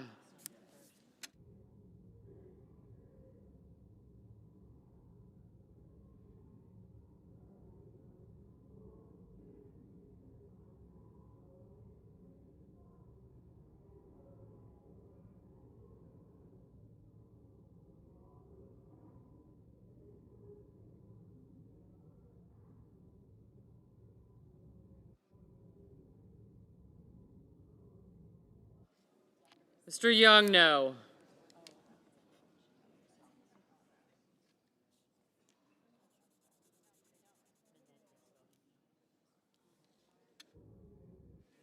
Mrs. Fisher, no.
Mr. Cornyn, no.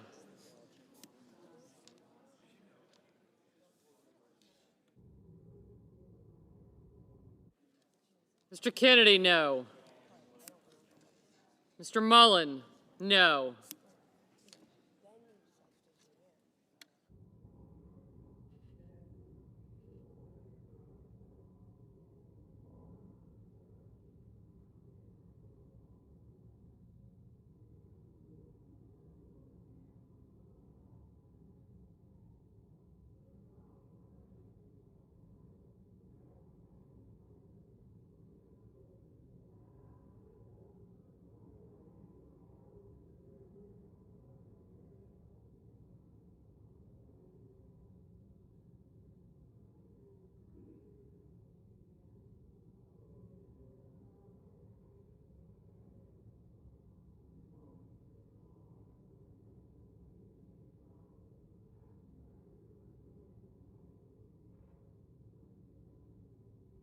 Mr. Graham, no.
Mr. McConnell, no.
Mr. Vance, no.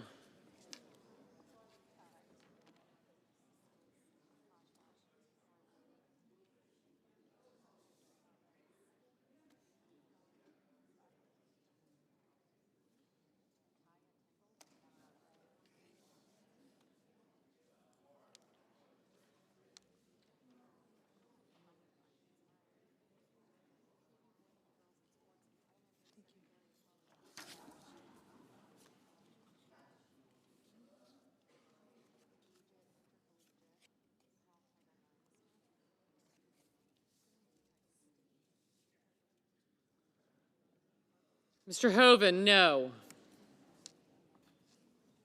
Mr. Thune, no.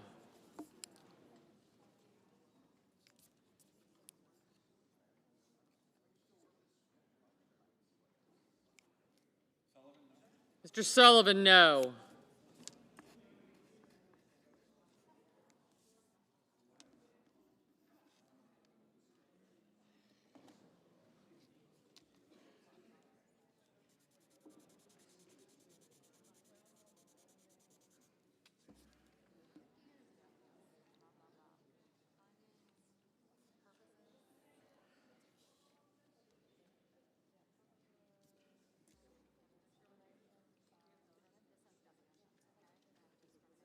Mr. Cruz, no.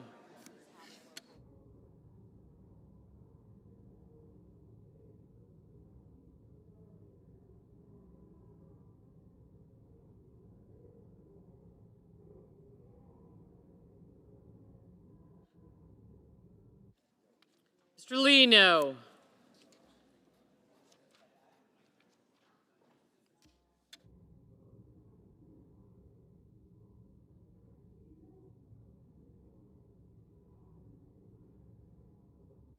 Mr. Booker, aye.